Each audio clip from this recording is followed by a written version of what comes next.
মতন আপন কেউ হবে না তোমরা কোনো দিনও মায়েরই মনেতে কষ্ট দিও না তোমরা কোনো দিনও মায়েরই মনেতে আঘাত দিও না পৃথিবীতে মায়ের মতন আপন কেউ হবে না পৃথিবীতে মায়ের মতন আপন কেউ হবে না তোমরা কোনো দিনও মায়েরই মনেতে কষ্ট দিও না তোমরা কোনো দিনও মায়েরই মনেতে আঘাত দিও না মা বাপের উমরা করে না আমি তো আবার উমরার কাজ করি শ্বশুর শাশুড়িটা উমরা নে টাকা আমার কাছে ভাড়া আবার কইটা কিন্তু বাড়ির যেমন না জানে ومولانا محمدا عبده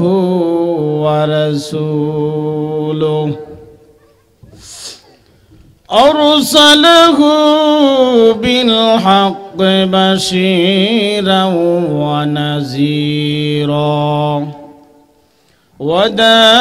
وداعيا إلى الله بإذنه وسراجا منيرا أما بعد فقد قال الله تعالى في كلامه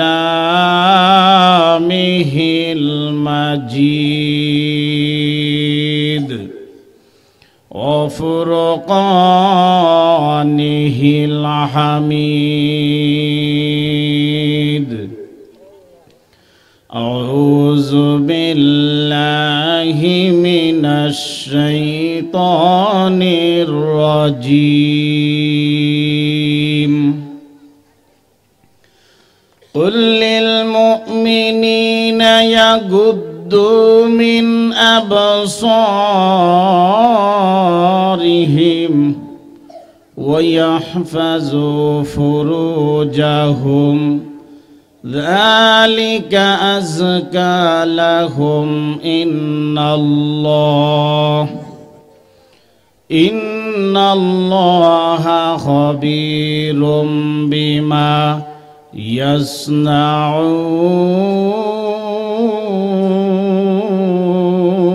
يصنعون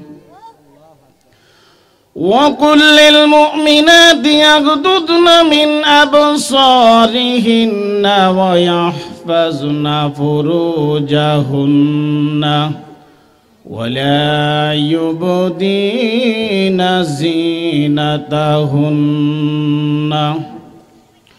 وقال تعالى ولنبلونكم بشيء من الخوف والجوع ونقص من الأموال والأنفس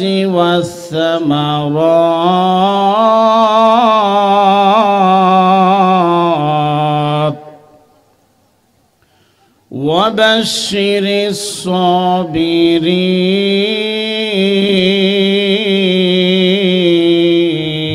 الصابرين قال رسول الله صلى الله عليه وسلم كل أمتي يدخلون الجنة إلا من أبى قيل من أبى يا رسول الله قال من أطاعني دخل الجنة ومن عصاني فقد أبى اللهم صل على سيدنا ومولانا محمد وعلى آله وأصحابه وسلم بلغ العلا شكري آوازه بكماله كشف الدجى بجماله حسنت جميع خصاله صلوا عليه وآله إلهي दिखा दे हमें दियारे मदीना इलाही बना दे हमें गुबारे मदीना बलगल उला बिकमालिही कशफ दुजा बिजमालिही हसनत जमीउ खिसालिही सल्लु अलैहि वालिही ला इलाहा इल्लल्लाह जोरे ला इलाहा जोरे ला इलाहा बोलो ला इलाहा जोरे ला इलाहा बारी वालर बारी तकबे वाला तकबे ना दुकान वालर दुकान तकबे दुकाने वालर दुकान तकबे वाला तकबे ना चार महीनेर चार तकबे चार महीनेर चार तकबे मेन तकबे ना ওই কবরে যাইতে হবে ওই কবরে যাইতে হবে কেউ তো থাকতে পারবা না লা ইলাহা ইল্লাল্লাহ জোরে লা ইলাহা জোরে লা ইলাহা লা ইলাহা ইল্লাল্লাহু মুহাম্মাদুর রাসূলুল্লাহ সাল্লাল্লাহু আলাইহি ওয়াসাল্লাম। নান্দুরা পূর্বপাড়া একতা প্রবাসী যুব সংগঠনের উদ্যোগে 2 দিন ব্যাপী 23তম ইসলামী মহাসম্মেলনের আজকের প্রথম দিবসের অত্যন্ত শ্রদ্ধাভাজন সভাপতি বিশিষ্ট আলেমে দ্বীন প্রখ্যাত ইসলামী চিন্তাবিদ ও শিক্ষাবিদ জামিয়া রহমানিয়া সিরাজুল উলুম কুড়িঘর মাদ্রাসার সুনামধন্য মুহতামিম আল্লামা হযরত মাওলানা আশরাফ আলী জিহাদি সাহেব দামাত বারাকাতুহুম এবং আল্লামা হযরত মাওলানা আব্দুল্লাহ আল কাসিমি সাহেব দামাত বারাকাতুহুম শিক্ষা সচিব বা নাজিমে তালিমাত কুড়িঘর রহমানিয়া সিরাজুল উলুম মাদ্রাসা। আমার পূর্বে যিনি বয়ান করেছেন বিশিষ্ট আলেমে দ্বীন আমার অত্যন্ত শ্রদ্ধেয় আল্লামা আলহাজ হযরত মাওলানা আবুল কালাম আজাদ সাহেব নায়েবে মুহতামিম কুড়িঘর রহমানিয়া সিরাজুল উলুম মাদ্রাসা, আজকের প্রধান অতিথি সারা বাংলার আলোড়ন সৃষ্টিকারী ঐতিহ্যবাহী জামিয়া ইউনুসিয়া ব্রাহ্মণবাড়িয়ার সিনিয়র মুহাদ্দিস আল্লামা আলহাজ হযরত মাওলানা নুমান আল হাবিবি সাহেব, দিগারে উলামায়ে কেরাম, মুরব্বিয়ানে আযম, পর্দার অন্তরালের আমার অত্যন্ত শ্রদ্ধেয় মা ও বোনেরা, মহান আল্লাহ পাক রব্বুল আলামিনের দরবারে অসংখ্য শুকর আদায় করি যেই মহান আল্লাহ পাক রব্বুল আলামিন আমাদেরকে প্রচণ্ড শীতের রজনীতে প্রচণ্ড শীতের মধ্যে আজকের এই মহতি মাহফিলে ইসলামী মহাসম্মেলনের প্রথম দিবসে আমাদেরকে কোরআন হাদিস থেকে আলোচনা শোনার জন্য মহান আল্লাহ তৌফিকটুকু দিয়েছেন। সেই জন্য সেই মহান আল্লাহ পাক রব্বুল আলামিনের দরবারে উচ্চ কণ্ঠে আওয়াজে জুড়ে সুরে আলহামদুলিল্লাহ বলার জন্য রাজি আছি তো ইনশাআল্লাহ। সকলে উচ্চ কণ্ঠে বলুন আলহামদুলিল্লাহ। মহান আল্লাহ পাক রব্বুল আলামিন যাকে ইচ্ছা করেন তাকে আল্লাহ হেদায়েতের নূর দিয়ে আলোকিত করেন, ঠিক কিনা বলেন? যাকে ইচ্ছা করেন না সে হেদায়েত পাবে না, ঠিক কিনা? আলেম উলামাদের এই মজলিসে হেদায়েত পাওয়ার এখানে উসিলা হতে পারে কিনা? হেদায়েত পাওয়ার এখানে কি ফ্যাক্টরি আছে কিনা? জোরে কোন। হেদায়েত দিবেন কে? আল্লাহ। উসিলা কে? আলেম উলামারা আপনাকে হেদায়েতের রাস্তা দেখাইয়া দিবেন, আপনি হেদায়েতের জন্য আল্লাহর দরবারে চাইবেন, আর হেদায়েত দিবেন তিনি মহান আল্লাহ পাক রব্বুল আলামিন, ঠিক কিনা বলেন? হেদায়েত কেউ দিতে পারে? কারণ আল্লাহ নিজেই কোরআনের মধ্যে বলে দিয়েছেন, ইন্নাকা লা তাহদি মান আহবাবতা ওয়ালাকিন্নাল্লাহা ইয়াহদি মাইয়াশা। এই কোরআন নাজিল হয়েছে আমার আপনার নবী সাইয়্যিদুল মুরসালিন খাতামান নবিয়্যিন রাহমাতাল লিল আলামিন, দু জাহানের বাদশা, মক্কার জ্যোতি, মদিনার পথি, দুকুলের সাথী, বেতার বেথি, হযরত আকাই নামদার, তাজদারে মদিনা, দু জাহানের সরদার আহমদ মুস্তাফা মুহাম্মদুর রাসূলুল্লাহ সাল্লাল্লাহু আলাইহি ওয়াসাল্লামের উপর সেই মহানবী হযরত মুহাম্মদুর রাসূলুল্লাহ সাল্লাল্লাহু আলাইহি ওয়াসাল্লামকে আল্লাহ বলতেছেন, ইন্নাকা লা তাহদি, হে নবী নিশ্চয় আপনি হেদায়েত দিতে পারেন না, লা তাহদি মান আহবাবতা, যাকে আপনি মহাব্বত করেন, ঠিক কিনা বলেন? তো বোঝা গেল হেদায়েত দেওয়ার মালিক কে? আরো জোরে বলেন।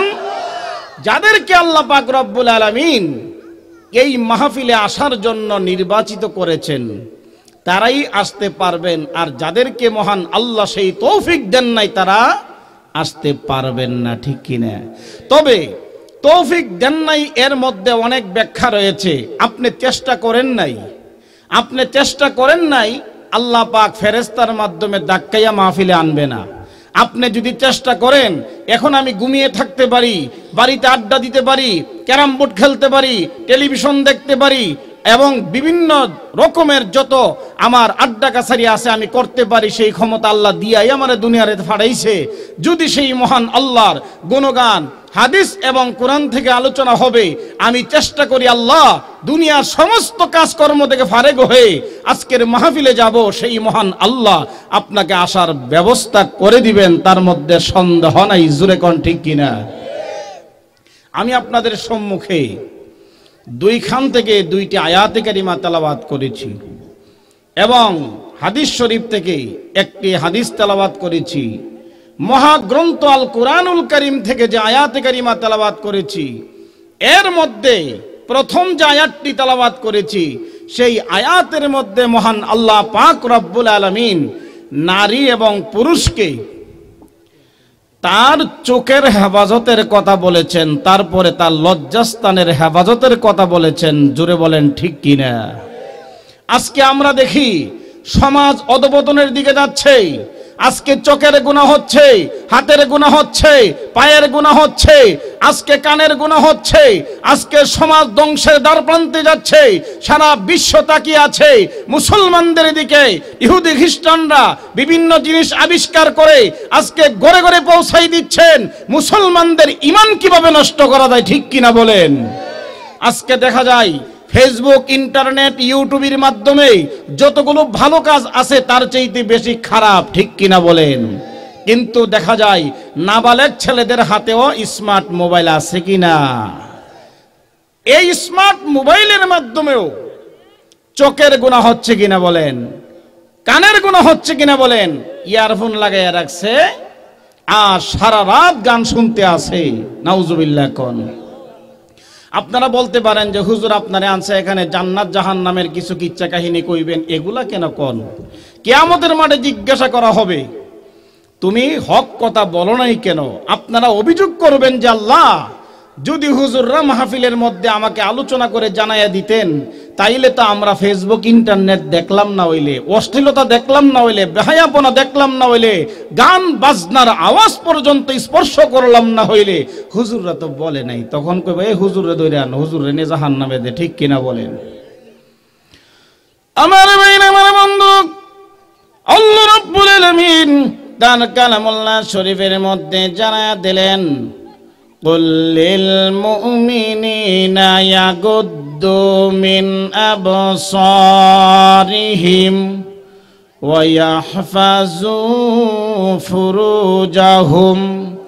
আল্লাহ রাব্বুল আলামিন বলেন, মুমিনদেরকে সম্বোধন করে বলেন, আল্লাহ রাব্বুল আলামিন বলেন মুমিনদেরকে চোখকে অবনত রাখার জন্য। চোখ দিয়া নারীরা যাইতে আছে, রিকশার বয়ে রয়েছে, গাড়ির দিকে চাইয়া রয়েছে, নারী জায়গা আরেক বেটার বউরে দেখতেছে, ঠিক কিনা বলেন? ব্যবসা বাণিজ্য করতেছে, মুমিনদের জন্য কি ব্যবসা করা নিষেধ? কাপড়ের ব্যবসা করেন, মোবাইলের ব্যবসা করেন, সাইলের ব্যবসা করেন, তেলের ব্যবসা করেন, যত ধরনের ব্যবসা আছে আপনি করেন, কিন্তু দেখা যায় মার্কেটে যখন মহিলা যায় তখন আফা বসেন বসেন বসেন, আফা চাইয়া রয়েছে কাপড়ের দিকে আর ওই মালিক চাইয়া রয়েছে আফার দিকে, ঠিক কিনা বলেন? এখন এখানে কি চোখের গুনাহ হইতেছে কিনা? কানে মজার মতো কথা শুনতেছে, কানের গুনাহ হইতেছে কিনা বলেন? কথা কি বুঝতেছেন? আল্লাহ পাক রব্বুল আলামিন বলেছেন তোমার চোখকে অবনত রাখো, যেখানে সেখানে তাকাইও না, ঠিক কিনা? এবং তোমার লজ্জাস্থানের হেফাজত করো। মানুষ এই দুইটা গুনাহ বেশি করে, সেজন্যই মহান আল্লাহ পাক রব্বুল আলামিন কোরআনের মাধ্যমে মানব জাতিকে সতর্ক করার জন্য আয়াত নাজিল করে জানায়া দিয়েছেন, ঠিক কিনা বলেন? এই আয়াতের পরে আল্লাহ পাক রব্বুল আলামিন শুধু মুমিনদেরকে, পুরুষদেরকেই বলবেন তা কিন্তু নয়, নারীরাও কিন্তু মাফ নাই, ঠিক কিনা? নারীদেরকেও মহান আল্লাহ পাক রব্বুল আলামিন বলেছেন ওয়াকুল্লিল মুমিনাতি ইয়াগদুদনা মিন আবসারিহিন্না ওয়া ইয়াহফাজনা ফুরুজাহুন্না। আল্লাহ পাক বলেছেন নারীদেরকেও তোমরা তোমাদের চোখের হেফাজত করো, লজ্জাস্থানের হেফাজত করো, ঠিক কিনা বলেন? এরা দেখা যায় বুরকার তলে কি সুন্দরভাবে বুরকাটা পরে, কেউ না দেখুক আর দেখুক, চোখ দিয়া পুরুষের দিকে ছায়া তাহে, ঠিক কিনা? স্বামী বিদেশে আছে আর সারাদিন মার্কেটে মার্কেটে ঘুরে আর পুরুষ দেখে, জুরে কোন নাউজুবিল্লাহ। এই দেখা জায়েজ আছে? একজন নারীকে কয়জন পুরুষের সামনে যাইতে পারবে, কয়জন পুরুষ মাহরাম, আর মাহরামের পরে যত আছে সব গাইরে মাহরাম, এই কথাটা কয়জন মহিলা জানে? জানে না, আমলও করে না। আর এতটুকু জানে ভিন্ন পুরুষ দেখা হারাম, এইটা জানার পরও তারা ভিন্ন পুরুষের সামনে অহরহর যাচ্ছে, ঠিক কিনা বলেন? কিন্তু যে এরা যাচ্ছে, এদের তো মৃত্যু একদিন হবে। আপনার স্ত্রী যাচ্ছে, আপনার তো মৃত্যু হবে, কবরে যাইতে হবে নি? কবরে যাওয়ার পরে অটোমেটিকলি জান্নাতের সুগ্রাণ আর জান্নাতের বিছানা বিছাইয়া দিব, নাকি ইন্টারভিউ পাস করলে? কারোর জন্য কবর জাহান্নাম, কারোর জন্য জান্নাতের বাগান, ঠিক কিনা বলেন? মাটির বাড়ি মাটির ঘর, কারু আপন কারু পর, কারু আবার ফুলেরই বাগান, কারো বা হবে জাহান্নাম, ঠিক কিনা বলেন? 3.5 হাত মাটির ঘর, কারু আপন কারু পর, কারু আবার ফুলেরই বাগান, কারো বা হবে জাহান্নাম। কঠিন হবে সেদিন তোমার না তাকিলে নেকি, কঠিন হবে সেদিন তোমার না থাকিলে নেকি, ওই কবরে যেতে হবে, থাকবে না কেউ সাথী। সাথী থাকবে, সঙ্গী থাকবে। আপনি ইন্তেকাল করেছেন, স্ত্রী আছে, স্ত্রী কবরে যাইব তো দূরের কথা, ঘরের মধ্যে লাশটা রাখার জন্যই তো সুযোগ দিবে না। মেম্বার সাহেব, এই ঘরে কেমনে থাকবো? মাগরিবের পরে মারা গেছে, মুর্দার বাহিরে নিয়ে যান, পাহারাদার রাখেন, ঠিক কিনা বলেন? মুনকার নাকির আসিবে, সওয়াল জবাব করিতে, না পাইলে সওয়ালের জবাব, শুরু হবে কবরের আযাব। ঠিক কিনা বলেন? মুনকার নাকির আসিবে সওয়াল জবাব করিতে, না পাইলে সওয়ালের জবাব শুরু হবে কবরের আযাব। আমল নামা সেদিন তোমার হইবে গোরের বাতি, আমল নামা সেদিন তোমার হইবে গোরের বাতি। ওই কবরে যেতে হবে, থাকবে না কেউ সাথী। ওই কবরে যেতে হবে, থাকবে না কেউ সাথী।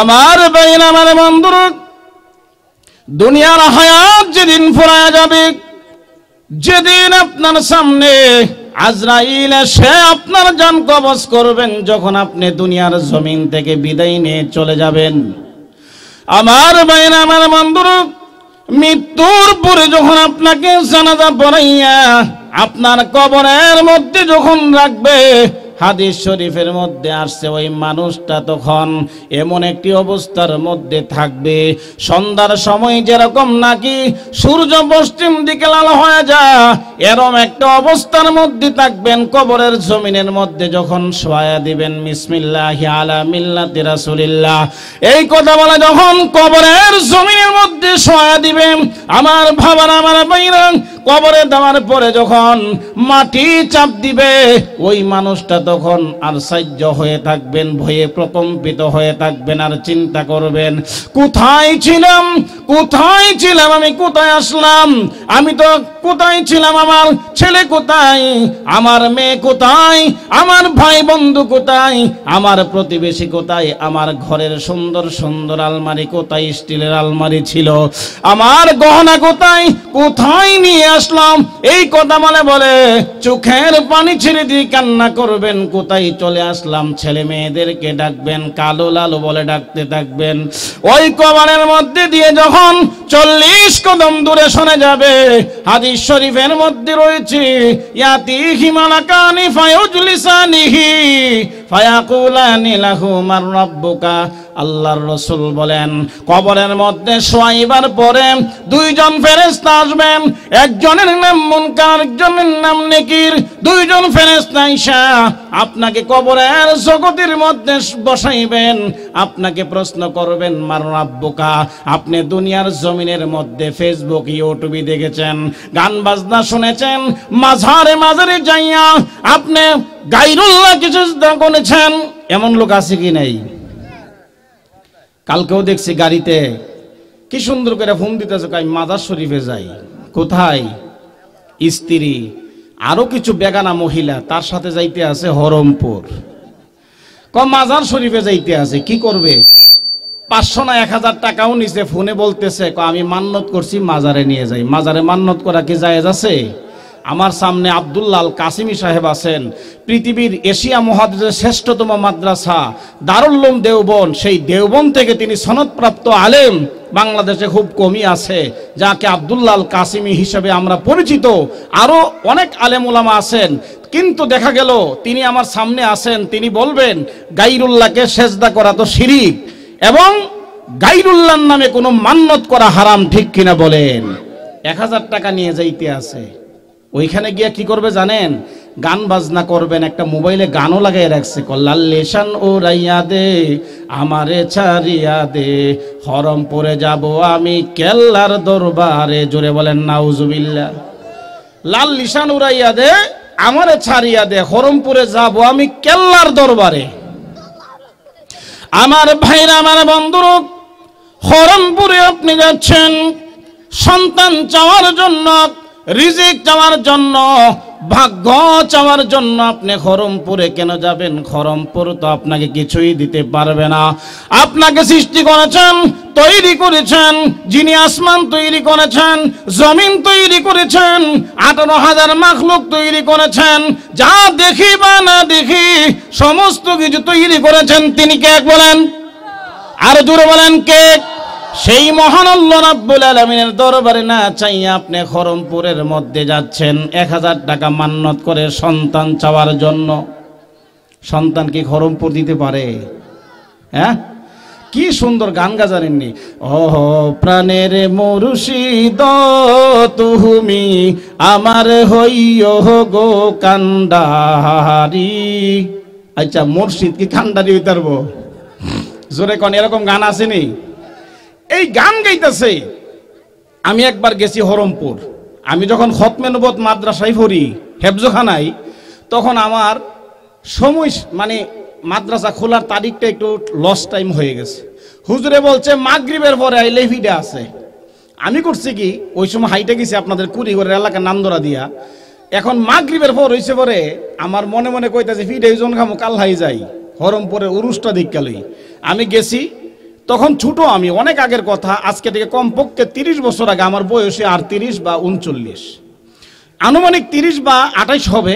তা আমি ওইখান থেকে ওই ট্রেনে চলে গেছি, বারাবোরা লাগে নাই। তখন হরমপুরের মাজারে গেছি পরে, রাতে ঘুমাই রয়েছি মাজারের পাশে। তাহাজ্জুদের যখন সময় হয়েছে, আমরা তো হেফজখানায় পড়ি, ওই সময় উঠা যায়, এমন ঢুলের বাড়ির ঠেলা আমার কানকুটি ফেটে গেছে। এই বাড়ির ঠেলা আমি ডরে ভাগতে পালাই যেতাম, চেষ্টা করতেছি। অবস্থা কি, মাজারের মধ্যে ঢুলের বাড়ির এত আওয়াজ। এই হরমপুরের মাজার জীবনে একবার গিয়েছিলাম।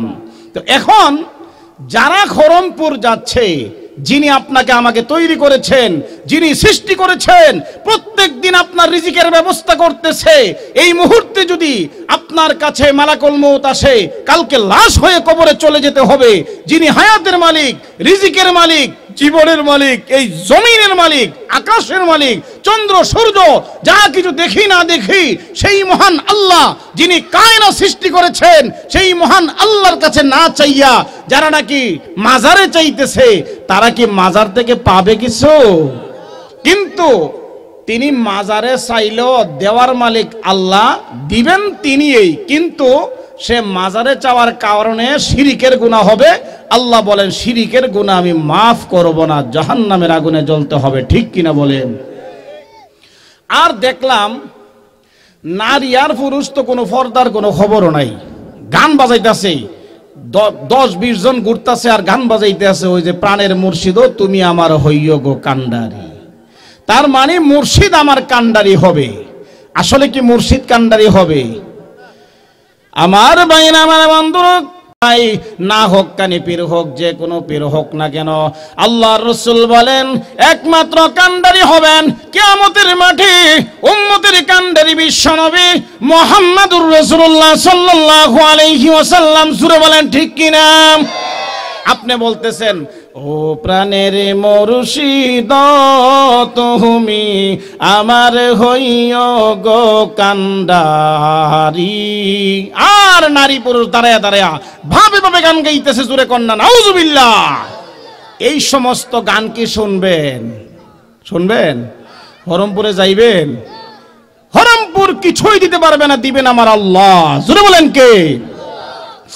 আমার ভাইরা, আমার বন্ধুরা, আল্লাহ রাব্বুল আলামিন বলেন চোখের হেফাজত করার জন্য বাংলাদেশের মাজারগুলোর মধ্যে যাইয়া দেখো, চোখের গুনাহ সবচেয়ে বেশি, কানের গুনাহ সবচেয়ে বেশি, হাতের গুনাহ সবচেয়ে বেশি। জোরে বলেন ঠিক কিনা? বেগানা নারী পুরুষ লাফালাফি করতেছে, খারাপ লাগতেছে নাকি?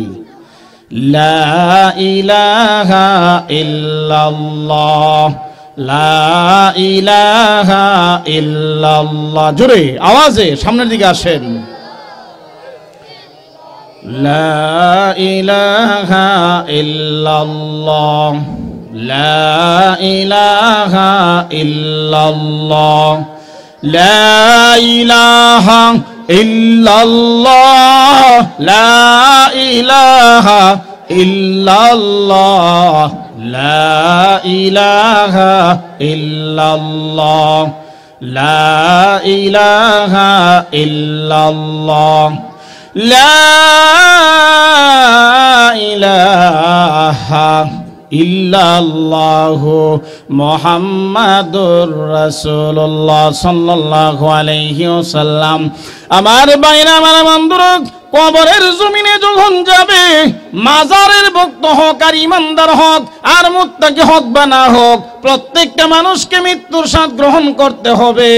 যখন কবরের জমিনের মধ্যে যখন যাবে, যদি সে বদকার হয়ে থাকে আফসোস করবে। কবরে যাওয়ার পরে কবরে জিজ্ঞাসা করা হবে মান রাব্বুকা, তোমার রবকে। সে যদি নেককার না হয়ে থাকে, বদকার হয়ে থাকে, সে আশ্চর্য হয়ে যাবে। এমন কথা তো কোনোদিন শুনি নাই। আমি বাংলাদেশের মানুষ, নান্দরা গ্রামে জন্মগ্রহণ করেছিলাম, আমার ভাষা হলো বাংলা। আর যদি শিক্ষিত হয় সে ভাববে আমি ইংরেজি ভাষা শিক্ষা গ্রহণ করেছি, আরবি তো বুঝি না। ফেরেশতারা আমারে বাংলায় প্রশ্ন করো, কইলে সাফা কাইট করে লেবো ঘুষিতে, ঠিক কিনা বলেন? প্রশ্ন করা হবে মান রাব্বুকা, আপনি যদি বলেন বুঝি না, প্রশ্ন করা হবে ওমা দীনুকা, আপনার দিন কি?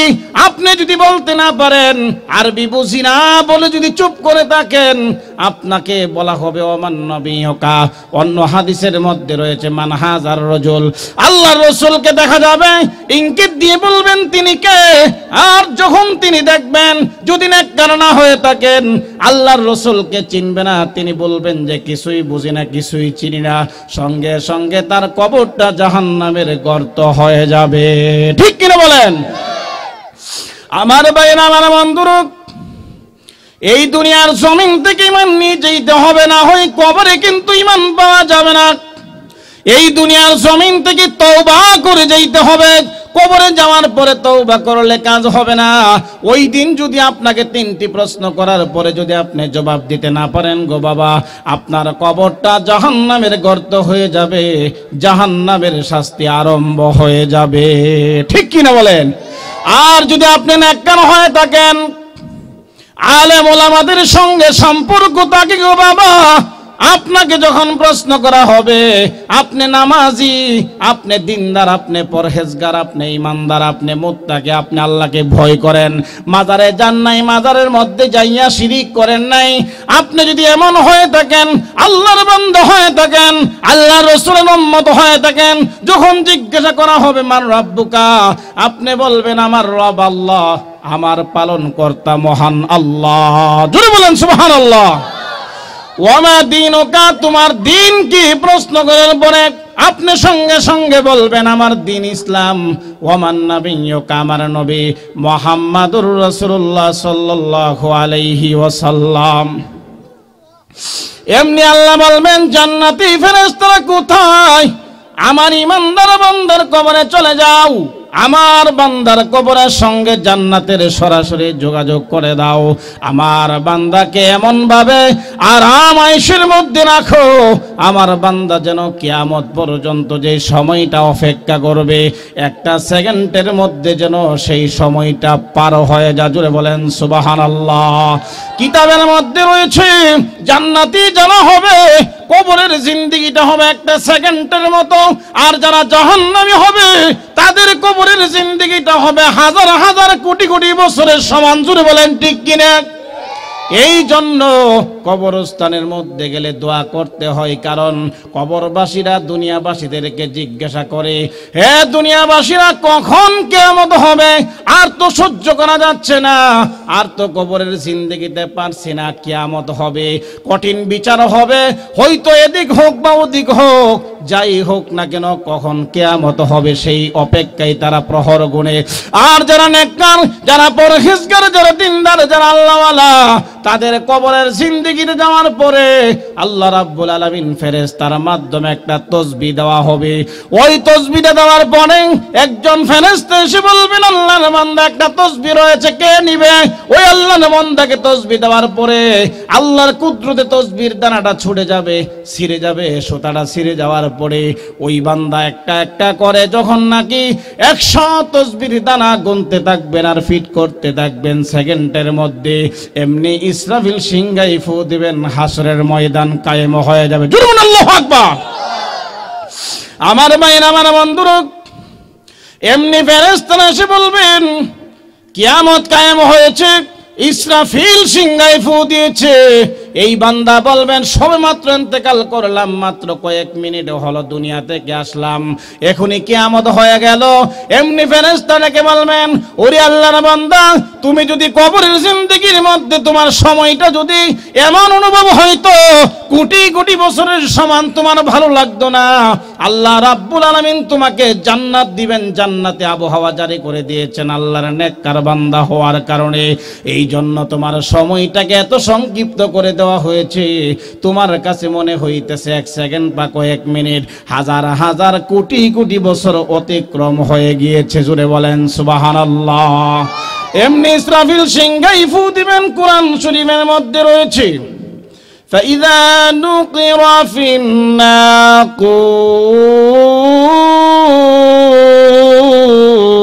জোরে বলেন আল্লাহু আকবার।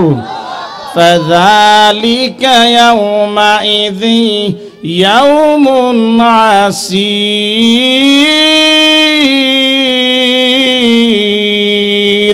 على الكافرين غير يسير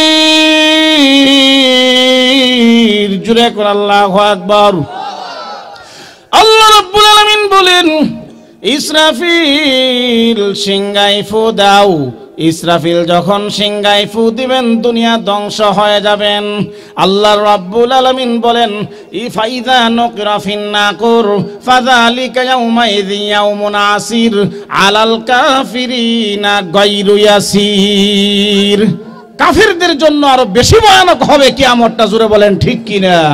আমার ভাইরা, আমার বন্ধুরা, এই দুনিয়ার জমিনের মধ্যে মহান আল্লাহ পাঠিয়েছেন শুধুমাত্র আপনার সংসার ধর্ম করার জন্য নয়, জীবিকা নির্বাহের জন্য নয়, ছেলে মেয়েদেরকে আপনি শিক্ষিত বানানোর জন্য নয়, জমিন ক্রয় করার জন্য নয়, বিদেশের বাড়িতে কাজকর্ম করার জন্য নয়, টাকা পয়সা উপার্জনের জন্য শুধুমাত্র নয়।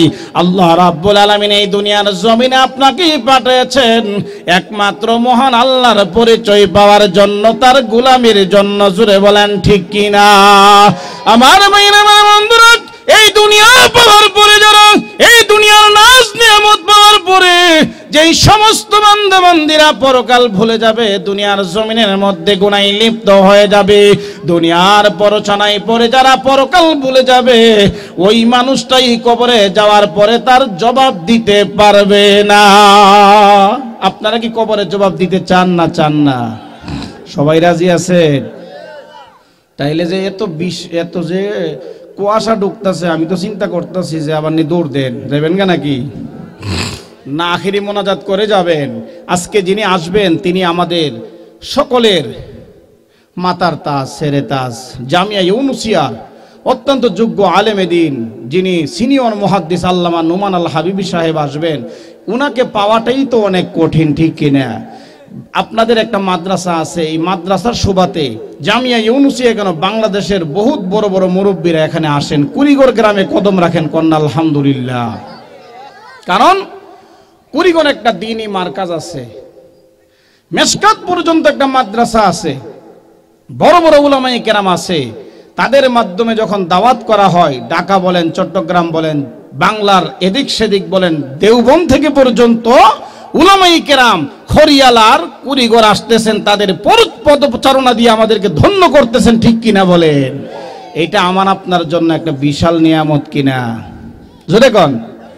আমার ভাইয়েরা, আমার বন্ধুরা, এই কবরের কথা স্মরণ করে যদি আপনি চিন্তা করেন, যেদিন আমার সঙ্গে ছেলে যাবে না, মেয়ে যাবে না, স্ত্রী যাবে না, ভাই বন্ধু কেউ যাবে না, মহল্লার সর্দার যাবে না, মেম্বার চেয়ারম্যান যাবে না, যেদিন আমাকে আজরাইল এসে আমার জান কবজ করবেন, আমাকে দুনিয়ার জমিন থেকে নিয়ে যাবেন, ওই দিন কিন্তু আমি একা একাই কবরে চলে যেতে হবে।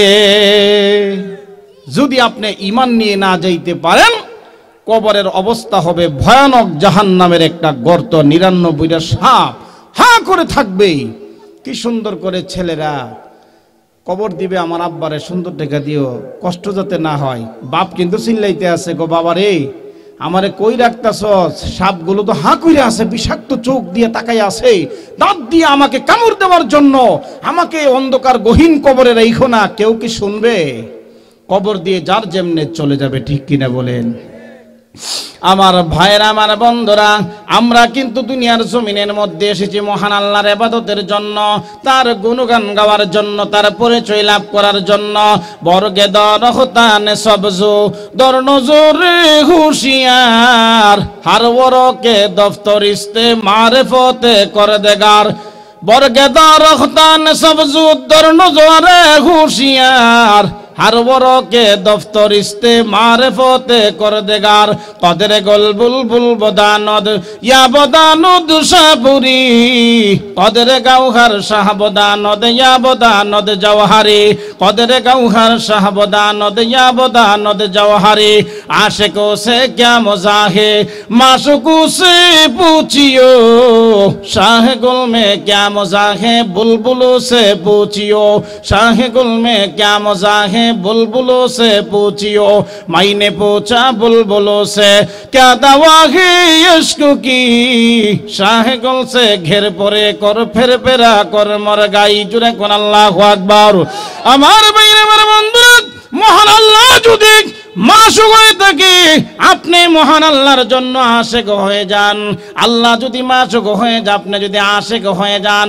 আমার ভাবারা আমার ভাইরা এই দুনিয়ার জমিনের মধ্যে আল্লাহকে মাশুক বানাইতে চাইলে আপনি আল্লাহর আশিক হইতে চাইলে এই দুনিয়ার যত অন্যায় অপরাধ রয়েছে সব কিছুকে পরিহার করতে হবে যত হারামগুলো রয়েছে সবগুলোকে পরহেজ করতে হবে জোরে বলেন ঠিক কি না এক নম্বরে নামাজ গুলো যত টাইমে আদায় করতে হবে ঠিক কিনা বলেন সুদ ছাড়তে হবে জোরে বলেন ঠিক কিনা ঘুষ ছাড়তে হবে জোরে বলেন ঠিক কিনা অন্যের জমি জোর করে বক্ষণ করা থেকে বঞ্চিত হইতে হবে জোরে বলেন ঠিক কিনা আমার ভাইরা আমার বন্ধুরা এই সমস্ত লোকগুলোকে পরিহার করা বড় কঠিন এই সমস্ত সমস্যাগুলো এই সমাজের মধ্যে বেশি এই সমস্ত গুনার কাজগুলো সমাজের মধ্যে সবচেয়ে বেশি জোরে বলেন ঠিক কি না আমার ভাইরা আমার বন্ধুরা যে আয়াতে কারিমার মাধ্যমে আমি ওয়াজটা আরম্ভ করেছিলাম আলোচনা শুরু করেছিলাম আল্লাহ রাব্বুল আলামিন বলেন কুল লিল মুমিনিনা ইয়াগুদ্দু মিন আবসারিহিম ويحفظوا فروجهم ذلك أزكى لهم إن الله خبير بما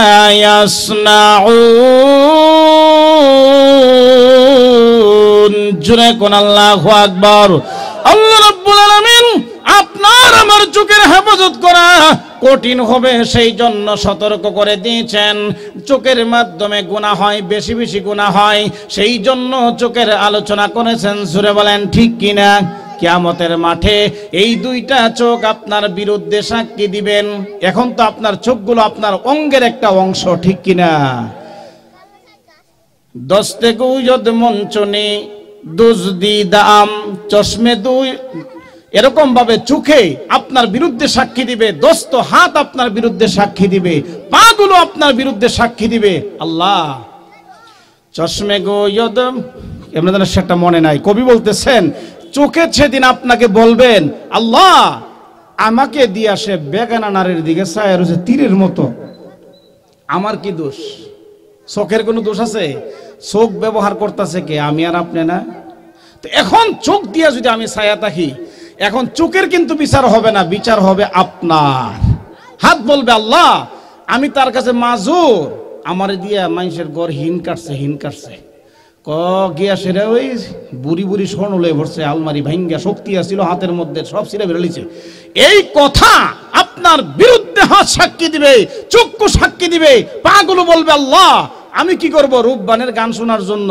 10 মাইল দূরে গেছে হাইটা হে আমারে কষ্ট দিছে হাইটা যাইব গাড়ি ভানা এরপর রূপবানের গান শুনবো ঠিক কিনা বলেন কিন্তু সেদিন আপনার বিরুদ্ধে অভিযোগ দিবেন আপনার বিরুদ্ধে যখন নাকি নালিশ করবেন আল্লাহ পাক রব্বুল আলামিন তাদের নালিশ গ্রহণ করে আপনাকে জাহান্নামের আগুনে দিবেন ঠিক কিনা বলেন তো বাঁচার জন্য কি করতে হবে এই পাগুলোকে অশ্লীলতার দিকে না গিয়ে পাগুলোরে নামাজের জন্য কাজে লাগায়া দেন আল্লাহর নবী যখন নামাজ পড়তেন তিনির পা মোবারক ফুলে যাইত ঠিক কিনা সাহাবায়ে কেরাম প্রশ্ন করতেন قد غفر الله ما تقدم من ذنبه وما تأخر ওগো আল্লাহর নবী, আপনার সামনেও গুনাহ নাই, পিছনেও গুনাহ নাই, আপনার তো কোনো অপরাধ নাই, এরপরেও কি জন্য আপনি আল্লাহর এত গোলামের মধ্যে লিপ্ত থাকেন?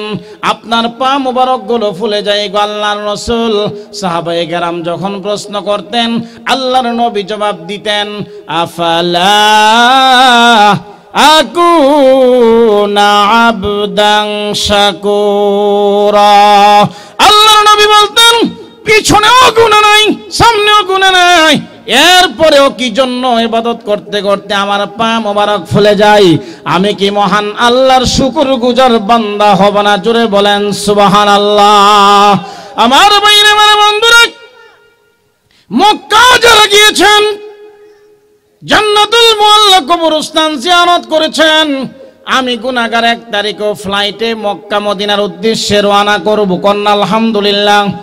আমার সামনে অনেক হাদি সাহেবেরা রয়েছে যারা আমার সঙ্গে সফর করেছেন, তারা জান্নাতুল মুআল্লা কবরস্থান জিয়ারত করেছে, যেই কবরস্থানের মধ্যে রয়েছে হযরতে খাদিজাতুল কুবরা রাদিয়াল্লাহু তাআলা আনহা। হযরতে খাদিজাতুল কুবরা রাদিয়াল্লাহু তাআলা আনহা আল্লাহর নবীর প্রথম স্ত্রী ছিলেন, যার 45 বছর বয়স ছিলেন। আল্লাহর নবীর বয়স ছিলেন তখন 25 বছর।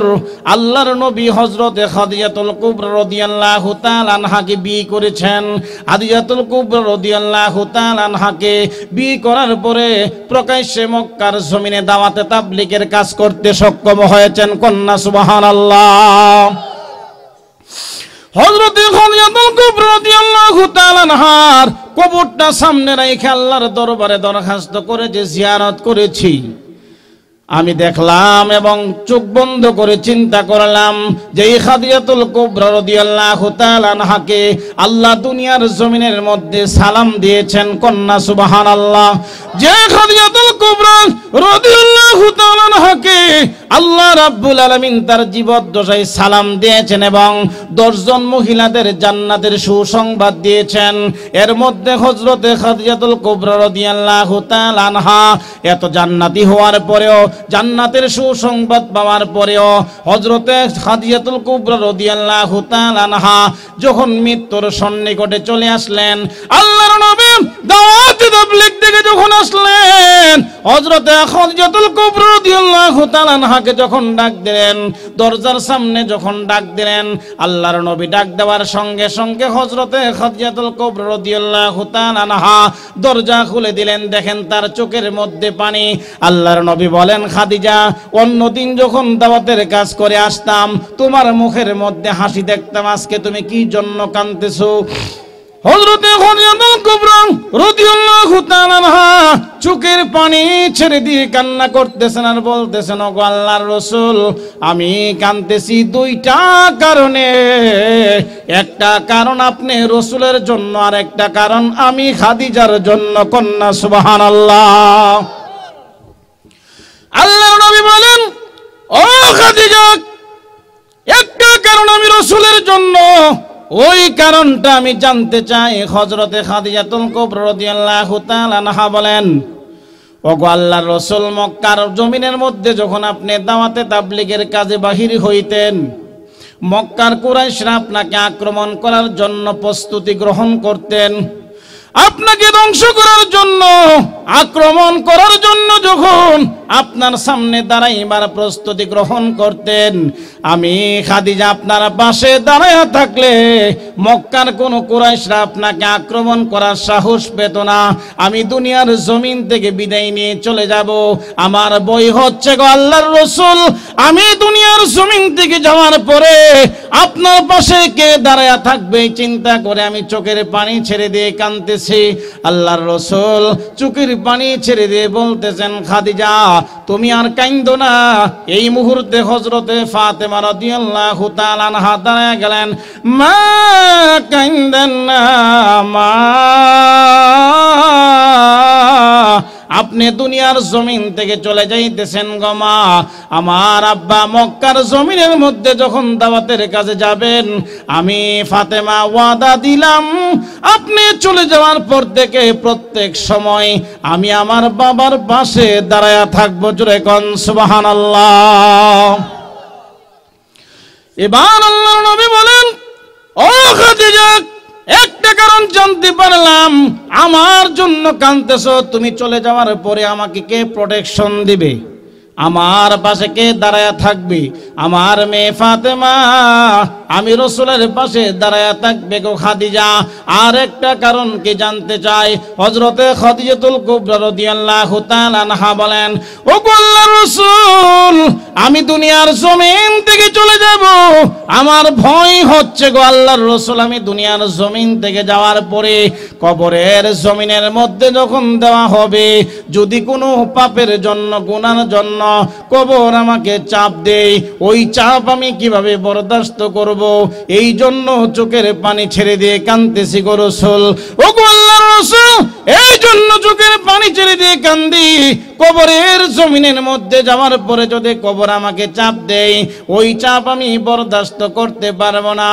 আপনার কাছে দরখাস্ত হলো, আমার মৃত্যুর পরে যদি আপনার ব্যবহারের একটা কাপড় আমার কাফনের সঙ্গে দিতেন, আমার বিশ্বাস আপনার বরকতি কাপড় কাফনের সঙ্গে থাকলে কবর আমাকে চাপ দিতে পারবে না।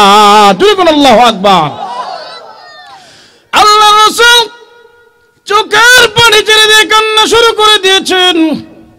প্রভু গো, আমার খাদিজা চোখের পানি ছেড়ে দিয়ে কান্দে, কবরের কথা স্মরণ করে। কবরের জমিনে যাবে, কবর যদি চাপ দেয় কিভাবে বরদাস্ত করবে? এবার আল্লাহর রাসূল জানায়া দিলেন, গো খাদিজা, আর কান্দতে হবে না গো খাদিজা, তুমি তো চলে যাচ্ছ, তোমার সতীনদের কাছে সালাম পৌঁছায়া দিও। জোরে কোন আল্লাহু আকবার। মহিলাদের একটা অভ্যাস, সতীনের নাম শুনলে যত বালা আপনার স্ত্রী হোক, আপনারে কিন্তু শেষ করে লেব, ঠিক কিনা বলেন? জ্বর উঠতে গেছে। খাদিজাতুল কুবরা রাদিয়াল্লাহু তাআলা আনহা কো, কি রে ব্যাপার, এমনি টেনশনে আছি, কবরের জমিনে গিয়া কি জব দেমু? এখন দি কইতাছে গো, তোমার সতীনদের কাছে সালাম দিয়ে দিও। আমার জীবদ্দশায় তো আল্লাহর রাসূল কোনো বিয়ে করেন নাই, ঠিক কিনা বলেন? ও গো আল্লাহর রাসূল, আমি খাদিজাতুল কুবরা রাদিয়াল্লাহু তাআলা আনহা যতদিন পর্যন্ত আপনার ঘরে ছিলাম, এখনো আপনার ঘরে আছি গো আল্লাহর রাসূল। আমার জীবদ্দশায় তো আপনি কোনো বিয়ে করেন নাই, আপনি বলতেছেন সতীনদের কাছে সালাম পৌঁছায়া দেওয়ার জন্য। আমি সতীন পাবো কোথায়, কার কাছে সালাম পৌঁছায়া দিব? আল্লাহর রাসূল বলেন, ও খাদিজা, তুমি তো জানো না খাদিজা, কিয়ামতের মাঠে দুইজন মহিলার বিয়ে হবে আমি বিশ্ব নবীর সঙ্গে। তারা এখন দুনিয়ার জমিনে নাই, এক গুল্লি দিয়া দুই ভাগ শিকার করে ফেলেছি। এক নাম্বার হলো তুমি তাদেরকে সালাম দিতে গেলে জান্নাতে যে যাইবা জানায়া দিলাম। দুই নম্বর হলো ওই দুইজন মহিলার মধ্যে একজন হলো হযরতে মারিয়াম আলাইহিস সালাতু ওয়াস সালাম, যিনি হযরতে ঈসা আলাইহিস সালাতু ওয়াস সালামের আম্মা জান। হযরতে মারিয়াম আলাইহিস সালাতু ওয়াস সালামের বিয়ে হবেন আল্লাহর নবী বিশ্ব নবী মুহাম্মদ রাসূলুল্লাহর সঙ্গে। আর একজন মহিলা হলো ফেরাউনের স্ত্রী হযরতে আসিয়া, নাম শুনছেন নি? গরম তেলের মধ্যে দেওয়ার পরেও আল্লাহর জিকির করেন। ফেরাউন বলতেছেন, তুমি আমারে খোদা মানলে অসুবিধা কি? ব্রাহ্মণের বউ যদি ব্রাহ্মণী হয়, খোদার বউ যদি হুদি হয়, ভগবানের বউ যদি ভগবতী হয়, তুমিও তো হুদার বউ হুদি হইবা, তোমার তো সম্মান কম না, ঠিক কিনা বলেন? প্রাইম মিনিস্টারের বউ তুমি আমারে খোদা মানলে অসুবিধা কি? ফেরাউনের স্ত্রী কয়, অসুবিধা নাই, তবে আপনার কাছে একটা প্রশ্ন হলো, আমার মাথার মধ্যে একটা মুকুট পরাইতে হবে। সামনে থাকবে চন্দ্র, পিছনে থাকবে সূর্য, চতুর্দিকে থাকবে তারকা, এমন একটা মুকুট পরাইতে পারবেননি? তাফসিরে মাজহারির মধ্যে আছে, আল্লামা সানাউল্লাহ হানিফুতি রহমাতুল্লাহি আলাইহি এনেছেন। তখন ফেরাউন কয়, এটা তো সম্ভব না।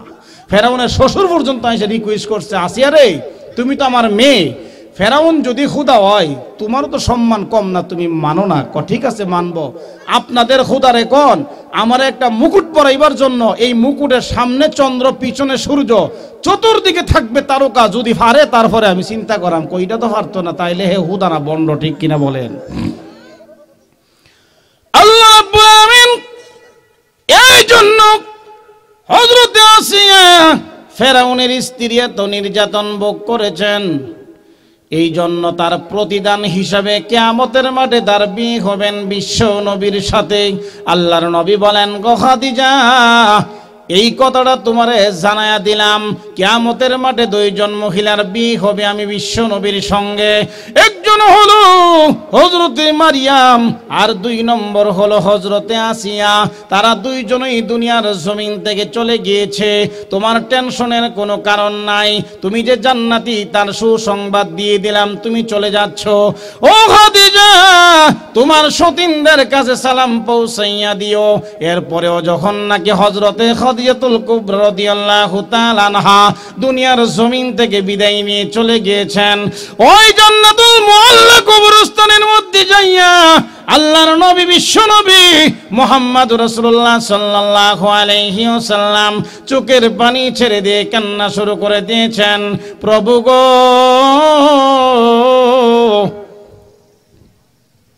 আমি এতিম ছিলাম, আমার বাবা নাই, আমার মা ছিল 6 বছর বয়সে মাও দুনিয়ার জমিন থেকে চলে গিয়েছে।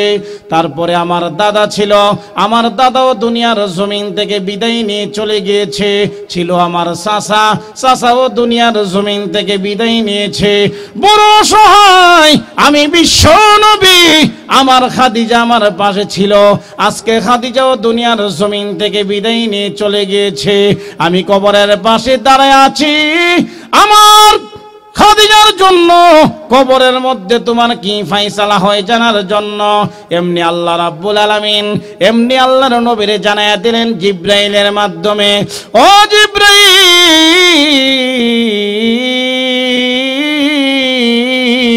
মুহাম্মদের কাছে যাও, আমার বিশ্ব নবীরে বলে দাও আমি আল্লাহ রাব্বুল আলামিন খাদিজার কবরের জবাব সওয়ালের জিম্মাদারি আমি আল্লাহ নিজে হয়ে গেলাম। জোরে বলুন সুবহানাল্লাহ। আমার ভাইরা, আমার বন্ধুরা, যদি স্বামী হয়ে থাকেন, এমন স্বামী হন আপনার ইন্তেকালের পরে আপনার স্ত্রী আপনার জন্য কানবে, কোরআন পড়ে পড়ে দোয়া করবে। এখন এমন সমাজ দেখা যায়, স্বামী ইন্তেকাল করলে স্ত্রী কই যাক জাউরাটা গেছে গা, ভালো হয়েছে, ঠিক কিনা? এমন আছে কিছু মহিলা, খবর আসে আমাদের কাছে, ঠিক কিনা বলেন? কয়টা জাউরাটা গেছে গা, ভালো হয়েছে, মরে গেছে গা। কিছু সামাজিকভাবে কান্নাকাটি করে, কইরা সেটা মানুষরে দেখায় আহে, কিন্তু ভিতরে ভিতরে হুশি, ঠিক কিনা? আমার ভাইরা, আমার বন্ধুরা, যদি স্বামী হয়ে থাকেন এমন স্বামী হন, এমন স্বামী হন, আপনি দুনিয়ার জমিন থেকে বিদায় নিয়ে চলে যাওয়ার পরে আপনার স্ত্রী আপনার জন্য কান্নাকাটি করবেন, আপনার জন্য দোয়া করবেন, নামাজ পড়ে পড়ে আপনার জন্য মাগফিরাত কামনা করবেন, কোরআন তেলাওয়াত করবেন। আর মা বোনদেরকে বলতেছি, যদি স্ত্রী হয়ে থাকেন আপনি এমন কাজ করবেন, আপনার স্বামীর এমন ভাবে খেদমত করবেন, আপনি দুনিয়ার জমিন থেকে বিদায় নিয়ে চলে যাওয়ার পরে আল্লাহর নবী যেরকম ভাবে জান্নাতুল মুআল্লা কবরস্থানের মধ্যে বসে বসে খাদিজাতুল কুবরা রাদিয়াল্লাহু তাআলা আনহার জন্য কেঁদেছিলেন, আপনার স্ত্রী আপনার স্বামীও যেন এরকম ভাবে আপনার মৃত্যুর পরে আপনার কবরস্থানের মধ্যে যাইয়া চোখের পানি ছেড়ে দিয়ে কান্না করে আর মহান আল্লাহর কাছে দোয়া করে। জোরে বলেন ঠিক কিনা? এখন দেখা গেল স্বামী স্ত্রীর মধ্যে এমন পরিবেশ তৈরি হয়ে গেছে, স্বামী মারা গেলে বউ খুশি, বউ মারা গেল স্বামী খুশি, ঠিক কিনা বলেন? কারণ ফ্যামিলির মধ্যে ভাইরাস ঢুকে গেছে, ঠিক কিনা? এ ভাইরাস, সবচেয়ে বড় ভাইরাস হলো মহিলারা এখন টেলিভিশন দেখতে দেখতে দেখতে দেখতে বিভিন্ন চ্যানেল দেখা এমন হয়ে গেছে স্বামীর প্রতি আন্তরিকতা নাই, শুধু চ্যানেলের দিকে চাইতে, ঠিক কিনা বলেন? মরে গেলে ক ঠিকই আছে, স্টার জলসা দেখতারি না, হেল লাগি কোনো টেলিভিশন চালাইতারি না, মরে গেছে বলেছে, নাউজুবিল্লাহ কোন। এটা জাহান্নামী মহিলার কথা, ঠিক কিনা? আমার ভাইরা, আমার বন্ধুরা, সমাজকে পরিবর্তন করতে হলে আপনার আমার চরিত্র বদলাইতে হবে, আপনার আমার আখলাক বদলাইতে হবে, আমলের পরিবর্তন ঘটাইতে হবে, অন্যথায় পরিত্রাণ পাওয়ার কোনো উপায় থাকবে না। জোরে বলেন ঠিক কিনা? আজকে পৃথিবী এমন পরিস্থিতির শিকার হয়েছে, বিশেষ করে বাংলাদেশ মুসলিম কান্ট্রি হওয়ার পরেও আজকে মুসলমান লাঞ্ছিত, অপমানিত, অপদস্থ, নির্যাতিত, নিপীড়িত। কিন্তু দেখা গেল মুসলমান কোনোদিন নিপীড়িত হওয়ার জাতি নয়, কারণ ইসলাম শান্তির ধর্ম, ইসলাম একতার ধর্ম, ইসলাম মানব কল্যাণের ধর্ম, ইসলাম মানব শান্তির ধর্ম, ইসলাম মানবতার ধর্ম। সেই ধর্মের মানুষ আজকে নির্যাতিত, ঠিক কিনা বলেন? কারণ আমাদের চরিত্র নষ্ট হয়ে গেছে, আমাদের কালচারগুলো হয়ে গেছে ইংরেজদের মতো। আমাদের মেয়ে ছেলেরা উলঙ্গ হয়ে রাস্তাঘাটে বেহায়াপনার মতো চলতেছে, জুড়ে বলেন ঠিক কিনা? যে যত শর্ট পোশাক পরতে পারে সেই মেয়েটা নাকি স্মার্ট, ঠিক কিনা? মেয়েটা স্মার্ট হওয়া লাগবে। বিয়ার আগে তো রমনার বটমূলে কয়েকশো বার গেছে, আর যে কত কিছু করছে, রাস্তাঘাটে, নদীর ঘাটে, ফেসবুকে বৈশা বৈশা, ঠিক কিনা? পার্কে। এই বেহায়া মহিলারা, এরা নাকি স্মার্ট। আসলে প্রকৃত স্মার্ট কাকে বলা হয়? যেই মহিলা পর্দার ভিতরে থাকে, দুনিয়ার কেউ স্পর্শ করতে পারে নাই, কারো চোখ দিয়ে মেয়েটাকে দেখতে পারে নাই, সেই হচ্ছে স্মার্ট, বলেন ঠিক কিনা? হযরতে ফাতেমা রাদিয়াল্লাহু তাআলা আনহা মৃত্যুর সময় হযরতে আলী রাদিয়াল্লাহু তাআলা আনহুকে বলেছেন, হে আমার স্বামী, আমার এন্তেকালের পরে আপনি আমারে রাত্রেবেলা কাফন দাফন কইরেন। কারণ আছে কি নাই? কি কারণ? তুমি নবীজির মেয়ে, তোমার এন্তেকালের পরে কত মানুষ আসবে জানাজা দেওয়ার জন্য। দিনের বেলা হইলেই তো মানুষের সুবিধা, রাত্রে কেন কাফন দাফন করব? হযরতে ফাতেমা রাদিয়াল্লাহু তাআলা আনহা বলেন, ওগো স্বামী, আমি নবীর মেয়ে ফাতেমা 15 বছর বয়সে আপনার কাছে বিবাহ বন্ধনে আবদ্ধ হয়েছি। আপনার কাছে আসার আগেও দুনিয়ার কোনো মানুষ আমাকে দেখে নাই। কোনো মানুষ বলতে পারবে না নবীজির মেয়ে তো সুন্দর ছিলেন, এত লম্বা ছিলেন, এত মোটা ছিলেন, তার কথাবার্তার ধরন সুন্দর ছিল। ও আমার স্বামী, আপনার কাছে আসার পরে তো প্রশ্নই আসে না। আমার বই হচ্ছে আমার ইন্তেকালের পরে যদি আমার লাশটা দেখে, যদি মক্কা মদিনার মানুষেরা বলে নবীজির মেয়ে এমন ছিলেন, এত লম্বা ছিলেন, এমন বডি মোটা ছিল, এই জিনিসটা আমার পক্ষে সম্ভব হবে না। এই জন্য আপনি আমাকে রাত্রেবেলা কাফন দাফন করবেন। আল্লাহর নবীর মেয়ে হযরতে ফাতেমা রাদিয়াল্লাহু তাআলা আনহা যখন দুনিয়ার জমিন থেকে বিদায় নিয়ে চলে গিয়েছেন, হযরতে আলী রাদিয়াল্লাহু তাআলা আনহু তার ওসিয়ত অনুযায়ী রাতের বেলা কাফন দাফন করেছেন। আমি গুনাহগার, জান্নাতুল বাকির মধ্যে তার কবর জিয়ারত করেছি, গেটের সামনেই তার কবর। জোরে কোন আলহামদুলিল্লাহ। আমার ভাইরা, আমার বন্ধুরা, হযরতে ফাতেমা রাদিয়াল্লাহু তাআলা আনহা রাতের বেলা কাফন দাফন করেছেন। এমন কবরের সামনে যাইয়া হযরতে আবু যর গিফারী রাদিয়াল্লাহু তাআলা আনহু বলেন, কবর তোমার মধ্যে কাকে রাখা হয়েছে তুমি জানোনি, তুমি কিন্তু সাবধানে তার সঙ্গে আচরণ করবে। আল্লাহ রাব্বুল আলামিন কবরের জবান খুলে দিলেন, কবর ডাক দিয়ে বললেন, ও আবু যর, কবরের সামনে চিৎকার করে কথা বললে লাভ হবে না। কবর কোনোদিন নবীর মেয়ে ফাতেমা চিনে না, কে নবীর বংশের তা কেউ চিনে না। কবর একমাত্র তার পরিচয় হলো কবর চিনে তার মধ্যে নেক আমল আছে কিনা। জোরে বলেন ঠিক কিনা? এই জন্যই আমার ভাইরা, কবর কার জন্য জাহান্নামের গর্ত, কার জন্য জান্নাতের বাগান হবে, ঠিক কিনা? আমার ভাইরা, আমার বন্ধুরা, কবরে যদি শান্তি চাও রে বাবা, 1 নম্বরে চোখের হেফাজত করতে হবে কিনা? চোখের কি করতে হবে? হেফাজত করতে হবে। চোখ দিয়া বেগানা নারীর দিকে আপনি তাকাইতে পারবেন না। কথা বুঝতেছেন না? খারাপ লাগতেছে? খারাপ লাগে না তো? বলে শীতের মধ্যে এগুলা কি কয়, রং করলে একটু কাহিনী কইলে ভালো লাগে না? আমার ভাইরা, আমার বন্ধুরা, সবচেয়ে গুরুত্বপূর্ণ হলো বর্তমান চোখের গুনাহ বেশি হচ্ছে, যৌবনের গুনাহ হচ্ছে। জুড়ে বলেন ঠিক কিনা? এই গুনাহ থেকে যদি আমরা বাঁচতে পারি, মোবাইল, ইন্টারনেট, ইউটিউবে আপনি চালান, কোনো সমস্যা নাই, কিন্তু ইউটিউবে, ইন্টারনেট, ফেসবুকের মধ্যে নেগেটিভ সাইড যেটা আছে, এই সাইটটা আপনি অবলম্বন করবেন না, ভালোগুলো আপনি দেখেন, অসুবিধা নাই। ইন্টারনেট, ফেসবুক, ইউটিউবের মধ্যে বড় বড় হক্কানি উলামায়ে কেরামদের বয়ান আছে, এমন কিছু কিতাব আছে যেগুলো আমার আপনার পক্ষে কিনা অসম্ভব না, সেই ইন্টারনেটের মাধ্যমে সেই কিতাবগুলো আপনি পড়তে পারেন, ঠিক কিনা? জটিল মাসলা মাসাইল জানতে পারেন, এমনকি এই ইন্টারনেটের মাধ্যমে আপনি অনেক তথ্য জানতে পারেন। কিন্তু আপনি যদি এটাকে গান বাজনা, অশ্লীলতা, বেহায়াপনা আপনি সেগুলো যদি শ্রবণ করেন আর দেখেন, আপনি কবরে শান্তির আশা করতে পারেন না, ঠিক কিনা বলেন?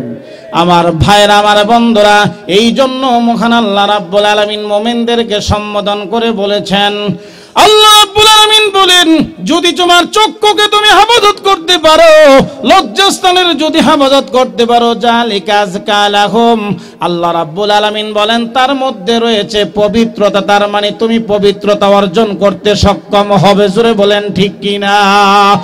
আর যদি পবিত্রতা তুমি অর্জন করতে প্রস্তুত না হও, মাহফিলের মধ্যে জানলা অশ্লীলতার মধ্যে রয়ে গেলা, তুমি কোরআন পড়ে জানলা তারপরেও তুমি অশ্লীলতার মধ্যে রয়ে গেলা, মহান আল্লাহ বলতেছেন যে দুনিয়ার কোনো মানুষও যদি না দেখে, ইন্নাল্লাহা খাবীরুম বিমা ইয়াসনাউন, মহান আল্লাহ তোমার সর্বক্ষণে সবকিছু দেখেন এবং শুনেন, জানেন, ঠিক কিনা বলেন? বাঁচার কোনো ক্ষমতা আসেনি। আল্লাহ রাব্বুল আলামিন বলেন, শুধু মুমিনরাই শুধুমাত্র পরহেজ করলে চলবে না, মহিলারাও কিন্তু পরহেজ করতে হবে। চোখ দিয়া শুধু মুমিনরা মহিলার দিকে তাকাইলে গুনাহ হবে না, কিন্তু মহিলারাও যদি বেগানা পুরুষের দিকে তাকায়া তাকে গুনাহ হবে। বোরকার ভিতর থেকে দুইটা চোখ খোলা, উত্তর দিকে ছায়া রয়েছে একটা যুবকরে দেখার জন্য, তারও কিন্তু চোখের গুনাহ হচ্ছে জিনা, তার আমলনামার মধ্যে জিনার গুনাহ জমা হইতেছে, ঠিক কিনা বলেন? ওই মা বোনদেরকে বোরকা পরার পরেও যদি চক্ষু খোলা রেখে বেগানা পুরুষের দিকে তাকায়া তাকো গো মা, তুমিও কিন্তু জিনার গুনার বিচারে তুমি আওতায় দিন পড়ে যাবে, কিয়ামতের মাঠে কিন্তু তোমার জবাব দিতে হবে। সুতরাং পুরুষ যেরকম ভাবে চোখকে অবনত রাখতে হবে, পক্ষান্তরে মহিলারাও তার চোখের হেফাজত করতে হবে, লজ্জাস্থানের হেফাজত করতে হবে। তারপরে আল্লাহ বলতেছেন, ওয়ালা ইউবদিনা জিনাতাহুন্না, তোমাদের চাকচক্য রূপ সজ্জাকে প্রকাশিত করিও না, ইল্লা মা জহারা মিনহা, যতটুকু প্রকাশমান রাখার দরকার তার চেয়ে বেশি তোমাদের জিনত, সৌন্দর্য, চাকচক্য তোমরা প্রকাশ করিও না। এর মধ্যে সংক্ষিপ্তভাবে বলতে চাই, একটা মহিলা কয়জনের সামনে যাইতে পারবে? তার স্বামীর সামনে, ঠিক কিনা? জোরে কোন ঠিক কিনা? এরপরে যাইতে পারবে তার বাবার সামনে, তার শ্বশুরের সামনে যাইতে পারবে, এমনকি তার স্বামীর ছেলে। কোরআনে আছে, বলে স্বামীর ছেলে, আবার এটা কি? স্বামীর ছেলে তো তারও ছেলে না। স্বামীর ছেলে বলতে বোঝানো হয়েছে স্বামী আগে একটা বিয়া করছিল, ওই বউয়ের ছেলে, ঠিক কিনা? ওই বউয়ের ছেলেও যদি হয় তার সতীনের ছেলে, এই মহিলাটা সেই স্বামীর ছেলের সামনে যাইতে পারবে, তার হালাল। তবে এখানে কিছু শ্রেণী বিন্যাস আছে। স্বামীর সামনে যতটুকু ফেস খোলা রাখতে পারবে, এটা শ্বশুরের সামনে পারবে না, বাবার সামনে পারবে না, কিন্তু যাইতে পারবে, এটা বুঝাইতে আছে। আর কার কাছে যাইতে পারবে? মহিলা তার আপন ভাইয়ের সামনে যাইতে পারবে, আপন ভাইয়ের ছেলের সামনে যাইতে পারবে, এবং তার বোনের ছেলের সামনে যাইতে পারবে। এমনকি যেই সমস্ত পুরুষ তার যৌবন নাই, মানে পুরুষ না, ওই ধরনের যার হাহেসাত নাই, তারপরে হচ্ছে এমন নাবালেগ বাচ্চা, যেই সমস্ত বাচ্চারা মহিলাদের গোপন অঙ্গর সম্পর্কে অবগত নন। সংক্ষিপ্ত বলতেছি এই জন্য, বিস্তারিত কথা বললে অনেক লম্বা সময়। এই মহিলাগুলো তাদের সামনে যাইতে পারবে। এখন যে মার্কেটে যায় চক্কর লাগা, স্কিন টাইট প্যান্ট পরে, ফিনসিল জুতা পরে, এবং যত শর্টে কাপড় পরা যায়, সৌন্দর্য রূপসজ্জা করে, ঠোঁটের মধ্যে লিপস্টিক, আলতা, আলগাত্রা লাগাইয়া 100 মারি মেকআপ টেকআপ কইরা মার্কেটের বেড়াইতে দেখাইবার জন্য উল্টা ফাল্টা চক্কর লাগাইয়া মার্কেট করে, ওই সমস্ত মহিলারা কি এই সীমিত কিছু লোকের সামনে যাইতে পারবে? মার্কেটে কি হেরা বয়ে রয়েছে না বেগানা পুরুষ? জায়েজ আসেনি? তো মহিলারা মার্কেটে যাইতে পারবে? হ্যাঁ, স্বামীর সঙ্গে যাইতে পারবে, পর্দার সাথে। পর্দার সাথে যদি যায় অসুবিধা নাই, কিন্তু বর্তমানে পর্দা তো দূরের কথা, বেহায়াপনা করতেছে, বেগানা পুরুষের সঙ্গে অশ্লীলতা করতেছে, বিদেশের স্বামী তাকে দেবরের সঙ্গে রিকশায় বৈশা আছে, সিএনজির মধ্যে বৈশা আছে, এবং গাড়িতে বিভিন্ন সময় সফর করতেছে, রাতে দিনে 24 ঘন্টা। চুয়াডাঙ্গার থেকে সফর করে ছোট ভাইরে কইছে আমার বউরে তুই বাড়িতে লয়ে যা, চুয়াডাঙ্গাতে আইতে 2 দিন লাগে, ঠিক কিনা বলেন? এই যে রাস্তাঘাটে কথাবার্তার জিনা হলো, হাতের জিনা হলো, কানের জিনা হলো, চোখের জিনা হলো, এই সমস্ত সব কিছুর পাপ তার আমল নামায় লিপিবদ্ধ হবে, সে নিজেও জাহান্নামে যাবে, তার স্বামীরও লয়ে যাইব, ঠিক কিনা বলেন? এগুলা সারণ যাইবনি, কি বলেন? সারণ যাইবনি নাকি? আমার ভাইরা, আমার বন্ধুরা, এই জন্য মহান আল্লাহ রাব্বুল আলামিন বলেন, আল্লাহ কিন্তু আপনাকে আমাকে দুনিয়ার জমিনের মধ্যে পরীক্ষায় ফেলাইয়া রাখছেন। এই দুনিয়াটা কি পরীক্ষা।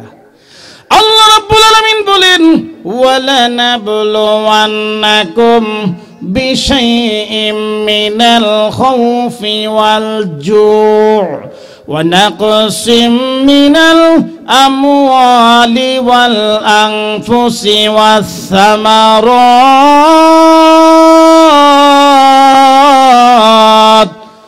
وبشر الصابرين জুড়ে কোন আল্লাহু আকবার। অবশ্যই অবশ্যই আল্লাহ পাক আপনাকে আমাকে পরীক্ষা করবেন। পরীক্ষা অনেক কোয়ালিটির হতে পারে। এগুলো যেরকম পরীক্ষা, আপনার চোখ দিয়া, কান দিয়া, হাত দিয়া, পা দিয়া কি করতেছেন, সর্বক্ষণিক পর্যবেক্ষণ করতেছেন, তিনি কে? জোরে কোন আল্লাহ। তেমনি ভাবে মানুষ দুনিয়ার জমিনে দেখা যায় একটু অভাবের মধ্যে পড়লে আল্লাহরে দোষে। আমি নামাজ পড়ি, তাবলিগে যাই, মাসিক ইজতেমায় যাই, এরপরে টঙ্গীর ইজতেমাত গিয়া যেই কষ্ট শীতের মধ্যে রইছি, আমার উপরে গেলে এত বালা মুসিবত, এমন কিছু কয়নি। আমার ঘরে কেন ক্ষুধার্ত, আমার জমিনের ফল ফলাদি কেন বিনষ্ট হয়ে যা, এই সমস্ত আপত্তিকর কথা বলে, তাইলে বোঝা গেল আল্লাহর পরীক্ষায় তারা ফেল না ফাঁস। এটা কি ফাঁস করলো না ফেল করলো? এই দুনিয়াটা কি পরীক্ষার কেন্দ্র, ঠিক কিনা বলেন? আরো জোরে বলেন, ঠিক কিনা?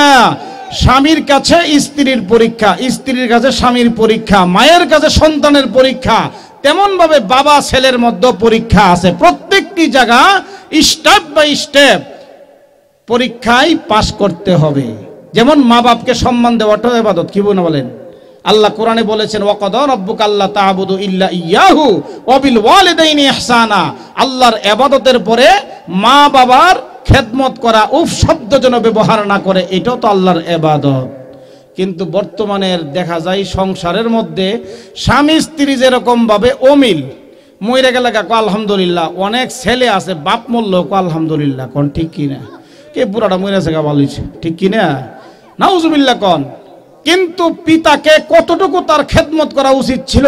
মা মারা গেছে কো আলহামদুলিল্লাহ, এটা আমার বউয়ের সাথে কাজে লাগতো, মরে গেছে গা বলেছে, আর জুতা টুতা অন লাগতো না, এই ফাপ দূর হইছে, কোন না নাউজুবিল্লাহ। যে মায়ের দুধ পান করলা, তোমার শরীরের চামড়া দিয়া জুতা বানাই দিল, মায়ের ঋণ শোধ হবে না, ঠিক কিনা বলেন?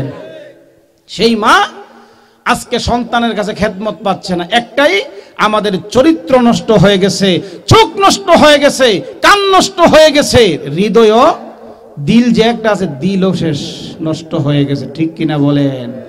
পৃথিবীর মধ্যে মার মতন আপন আর কেউ আছে? বাবার মতন?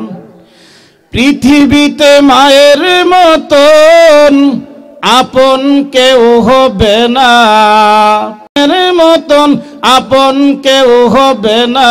তোমরা কোনো দিনও মায়েরই মনেতে কষ্ট দিও না, তোমরা কোনো দিনও মায়েরই মনেতে আঘাত দিও না। পৃথিবীতে মায়ের মতন আপন কেউ হবে না, পৃথিবীতে মায়ের মতন আপন কেউ হবে না। তোমরা কোনো দিনও মায়েরই মনেতে কষ্ট দিও না, তোমরা কোনো দিনও মায়েরই মনেতে আঘাত দিও না। মা বাপের উমরা করে না, আমি তো আবার উমরার কাজ করি। শ্বশুর শাশুড়িটা উমরানের টাকা আমার কাছে ভাড়া, আবার কইটা কিন্তু বাড়ির যেমন না জানে, তা আমার দরকার কি? কি বলেন? এটা তো আর আমার দায়িত্ব না, আমি ওয়াজ মাহফিলে বলে যাবো হ্যাঁ কি করে না করে, ঠিক কিনা? তো আমি তো বুঝি শ্বশুর শাশুড়িরে নেওয়ার জন্য তুমি টাকা দিতে পারলা, তোমার বাবা মারে তুমি হজে নিলে না, উমরাই নিলে না, তোমার মতন বেঈমান নিমুখ খারাম এই দুনিয়ার জমিনে হতে পারে না, ঠিক কিনা বলেন? মায়ের পায়ের নিচে সন্তানের বেহেশত। আজকে কুড়িগড়বাসীকে বলবো, নান্দরাবাসীকে বলবো, একমাত্র মায়ের খেদমত আর বাবার খেদমতের মাধ্যমে তুমি জান্নাত পাবে, শ্বশুর শাশুড়ির খেদমতের মাধ্যমে তুমি কিছুই পাবে না, ঠিক কিনা বলেন? মার খেদমত নাই। পৃথিবীতে মায়ের মতন আপন কেউ হবে না, পৃথিবীতে মায়ের মতন আপন কেউ হবে না, তোমরা কোনো দিনও মায়েরই মনেতে কষ্ট দিও না, তোমরা কোনো দিনও মায়েরই মনেতে আঘাত দিও না। 10 মাস 10 দিন গর্ভে রেখে মা জননী দেখায় আছে তোমায় আমায় এই ধরনী, ঠিক না? 10 মাস 10 দিন গর্ভে রেখে মা জননী দেখায় আছে তোমায় আমায় এই ধরনী। ছোট্ট কালের কথা কি বন্ধু তোমার মনে পড়ে না, ছোট্ট কালের কথা কি বন্ধু তোমার মনে পড়ে না, তোমরা কোনো দিনও মায়েরই মনেতে কষ্ট দিও না, তোমরা কোনো দিনও মায়েরই মনেতে আঘাত দিও না। কত লোক আছে যে মাকে কষ্ট দেয়, মায়ের মনে কষ্ট দিয়ে অভিশাপ নেই, ঠিক কিনা বলেন? কত লোক আছে যে মাকে কষ্ট দেয়, মায়ের মনে কষ্ট দিয়ে অভিশাপ নেই। আসেনি? অভিশাপ দেনি? ছোট্ট কালের কথা কি বন্ধু তোমার মনে পড়ে না, ছোট্ট কালের কথা কি বন্ধু তোমার মনে পড়ে না, তোমরা কোনো দিনও মায়েরই মনেতে কষ্ট দিও না, তোমরা কোনো দিনও মায়েরই মনেতে আঘাত দিও না। হে যুবক, তোমরা কি মার মনে কষ্ট দিবা নাকি? বাবার মনে অবশ্যই না, এটা আল্লাহর ইবাদত। মা বাবা যার উপরে খুশি আল্লাহ পাক তাকে জান্নাত দান করবেন, জুড়ে বলেন সুবহানাল্লাহ। আমার ভাইরা, আমার বন্ধুরা, আল্লাহ রাব্বুল আলামিন তার কালামুল্লাহ শরীফের মধ্যে বলেন, এই দুনিয়ার জমিনটা আমার আপনার জন্য একটা ইন্টারভিউর জায়গা, একটা প্রশ্নের জায়গা, একটা পরীক্ষার জায়গা। আল্লাহ রাব্বুল আলামিন দুনিয়াটা আমার আপনার জন্য বানায়া দিলেন। এই দুনিয়ার জমিনের পরীক্ষায় যদি একবার ফেল করো, আল্লাহ রাব্বুল আলামিন বলেন কবর থেকে শুরু হবে জাহান্নামের আগুন, অনন্তকালের জন্য জাহান্নামের আগুনে জ্বলতে হবে, রক্ষা হবে না।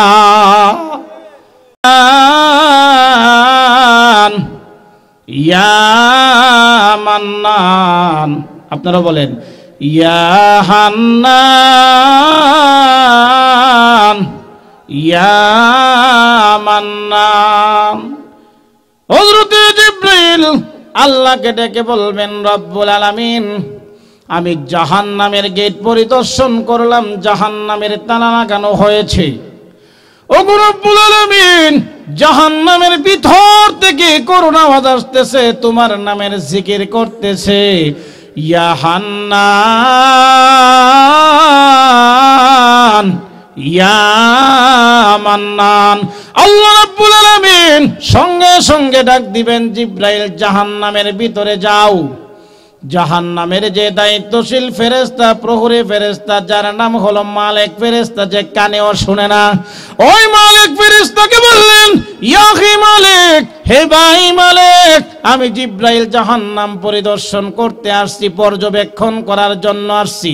গেট খুলে দেওয়ার পরে আল্লাহ রাব্বুল আলামিনকে বলবেন, রব্বুল আলামিন জাহান্নামের ভিতরে কোনো মানুষ পেলাম না, শুধু জিকিরের আওয়াজ শোনা যায়, কোনো মানুষ নাই। কারণ হলো জাহান্নামের ভিতরে মানুষ দেওয়ার সঙ্গে সঙ্গে এক সেকেন্ডে আংরা হয়ে যা, মানুষ থাকে না, তার কোনো সুরত থাকে না, সেখানের মধ্যে কোনো সুরত নাই, আকৃতি নাই, কোনো মানুষ নাই, কিন্তু করোনা আওয়াজ শোনা যায়, তোমার নামের জিকির করতেছে ইয়া হান্নান আর ইয়া মান্নান বলে। জুড়ে বলেন আল্লাহু আকবার। আমার ভাইরা, আমার বন্ধুরা, সামান্য পরিমাণ ঈমান ছিল বিচারের দিবসে হাসরের ময়দানে ধরা পড়ে নাই, মিটারে ধরা পড়ে নাই। তারপরেও মহান আল্লাহ রাব্বুল আলামিন জিব্রাইলের মাধ্যমে কোনো আমার বান্দা আসেনি, সামান্য পরিমাণ যারা পরিমাণ তার ঈমান ছিল তাকেও মাফ করে দিব। এবার জিব্রাইল বলতেছেন, ইয়াহি মালিক, হে ভাই মালিক, আল্লাহ আমাকে আদেশ করেছে জাহান্নামের ভিতরে দুইজন ফেরেশতা কান্নাকাটি করতেছে, ইয়া হান্নান আর ইয়া মান্নান বলে। ও মালিক, ফেরেশতা জাহান্নামের ভিতরে আসলাম, আমি কাকে জান্নাত নিব? আংরা ছাড়া তো জাহান্নামের ভিতরে কেউ নাই, আর আংরাটাও তো আমি চিনতে পারতেছি না। এমনি মালিক ফেরেশতা বলবে, ইয়াহি জিব্রাইল, তাকায়া দেখো, ওই যে দেখা যায় আগুনের আংরা লাল হয়ে গেছে, ওই দুইটা আংরাই মহান আল্লাহর নামের জিকিরে মশগুল। জোরে কন্যা সুবহানাল্লাহ। এবার জিব্রাইল বলবেন, ওগো রব্বুল আলামিন, আর কি লাভ হবে? তোমার বান্দাকে কিভাবে জাহান্নাম থেকে জান্নাত দিবে?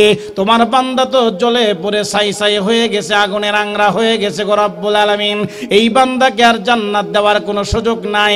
আল্লাহ রাব্বুল আলামিন বলবেন, জিব্রাইল, ওই দুইটা আগুনের আংরা লইয়া জান্নাতের নহরের পানি দ্বারা গোসল করাইয়া দাও।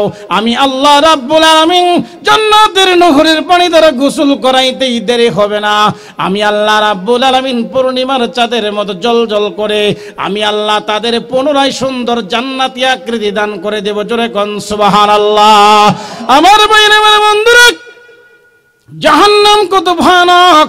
জাহান্নামের ভিতরে কোনো মানুষ থাকে না, আংরা হয়ে যা।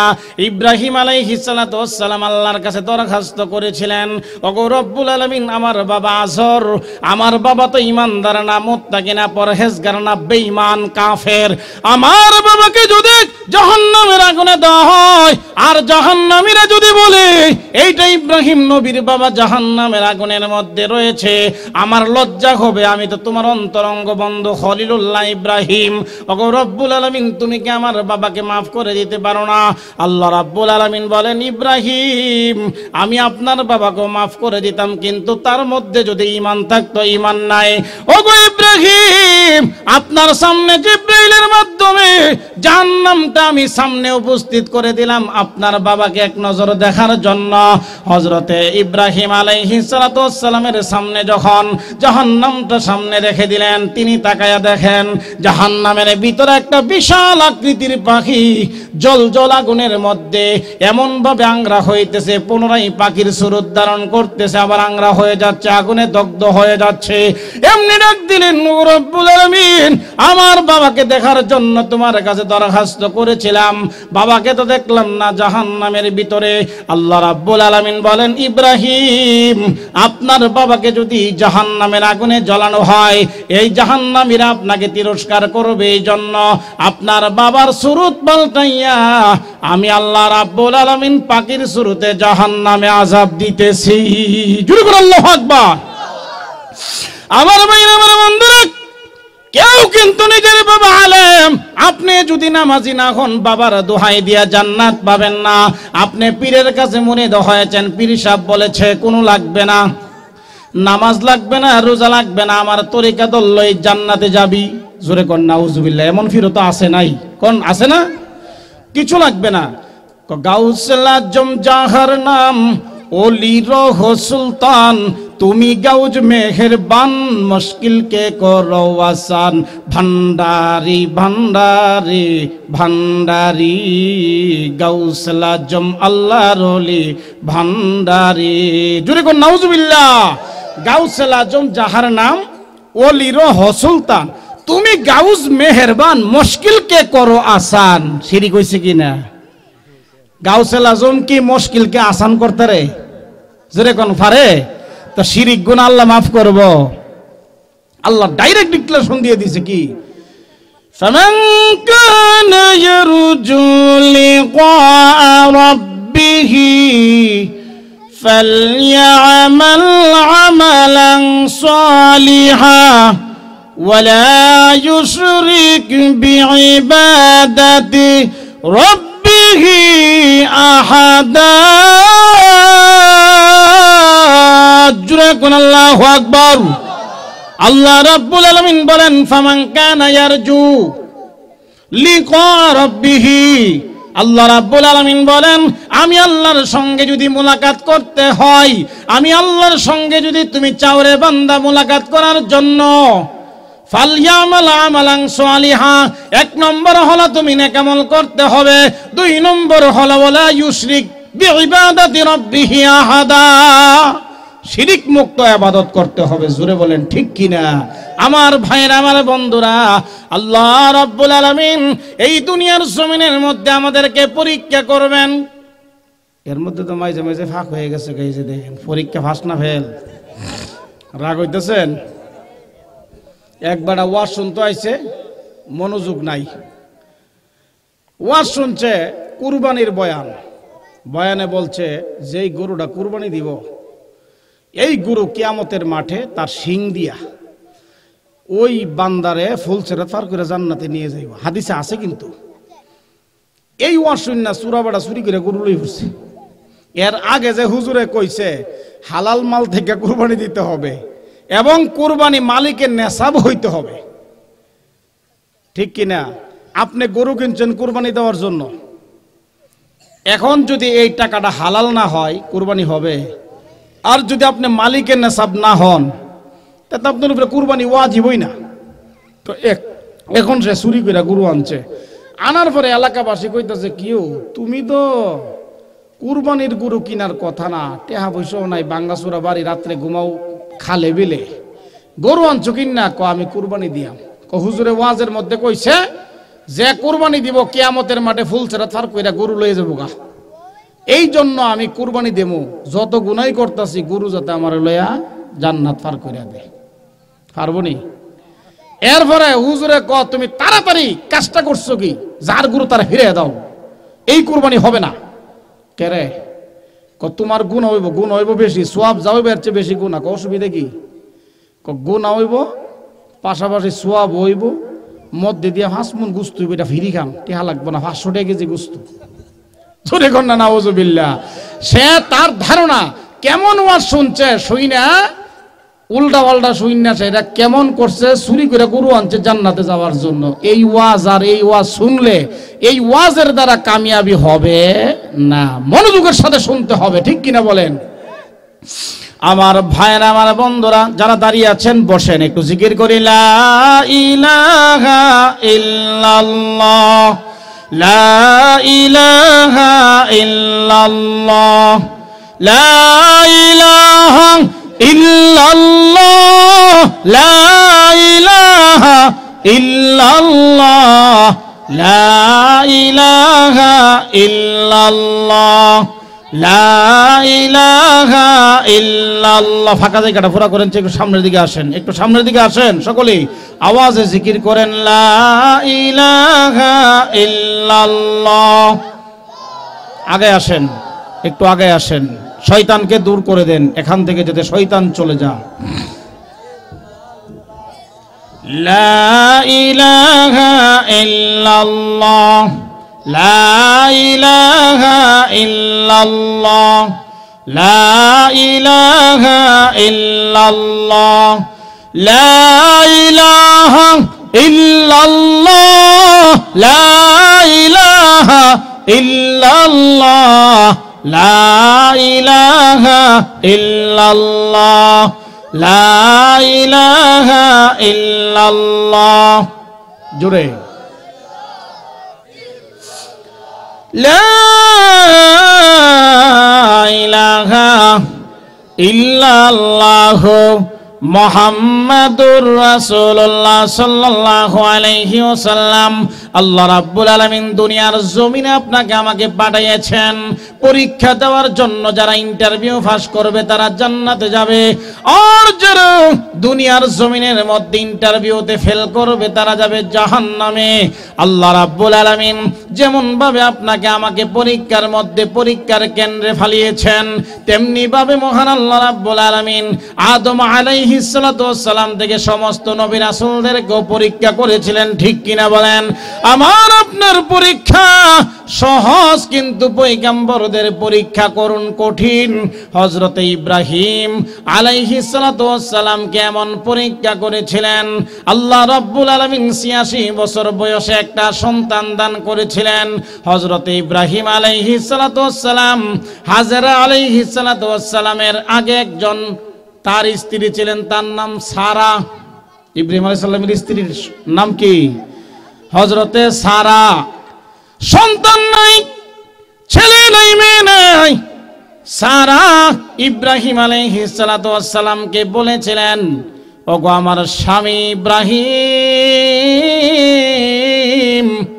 আপনি আরেকটা বিয়ে করেন। তখন ইব্রাহিম আলাইহিস সালাতু ওয়াস সালাম বৃদ্ধ হয়ে গেলেন। ইব্রাহিম আলাইহিস সালাতু ওয়াস সালাম আবার বিয়ে করলেন হযরতে হাজরা আলাইহিস সালাতু ওয়াস সালামকে তার স্ত্রীর অনুমতি নিয়ে। এবার যখন ৮৬ বছর বয়স হয়ে গেলেন, হযরত ইব্রাহিম আলাইহিস সালাতু ওয়াস সালাম আল্লাহর দরবারে দরখাস্ত করেছেন। কি দরখাস্ত? রব্বি হাবলি মিনাস সালিহিন।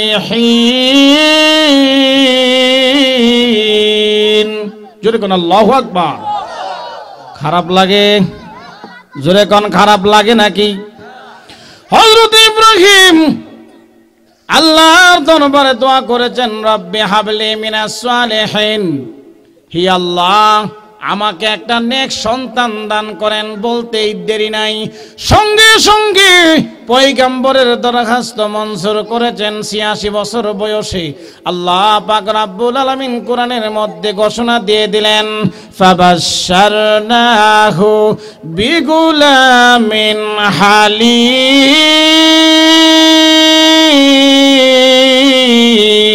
জোরে কোন আল্লাহু আকবার।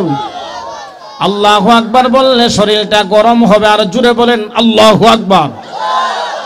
এবার আল্লাহ রাব্বুল আলামিন হযরত ইব্রাহিম আলাইহিস সালাতু ওয়াস সালামকে সুসংবাদ দিলেন, নেক সন্তান দিবেন বলে ঘোষণা দিয়েছেন, সুসংবাদ দিয়েছেন। এবার নেক সন্তান দান করেছেন হযরত ইসমাঈল আলাইহিস সালাতু ওয়াস সালামকে। ৯ দিন যখন বয়স হয়ে গেল, ইতিহাসের কিতাবের মধ্যে লেখেন হযরতে সারা আলাইহিস সালাতু ওয়াস সালাম হিংসা করতেছেন, সতীনের গরু ছেলে জন্ম হয়েছে, এই ছেলেকে গড়ে রাখা যাবে না। আসলে আল্লাহর ইঙ্গিত, আল্লাহর ইশারা। স্বামীকে হুকুম দিলেন, ওগো স্বামী, এই ছেলে এবং তার মাকে গড়ে রাখা যাবে না, আপনি তাদেরকে বনবাস দিয়ে আসেন।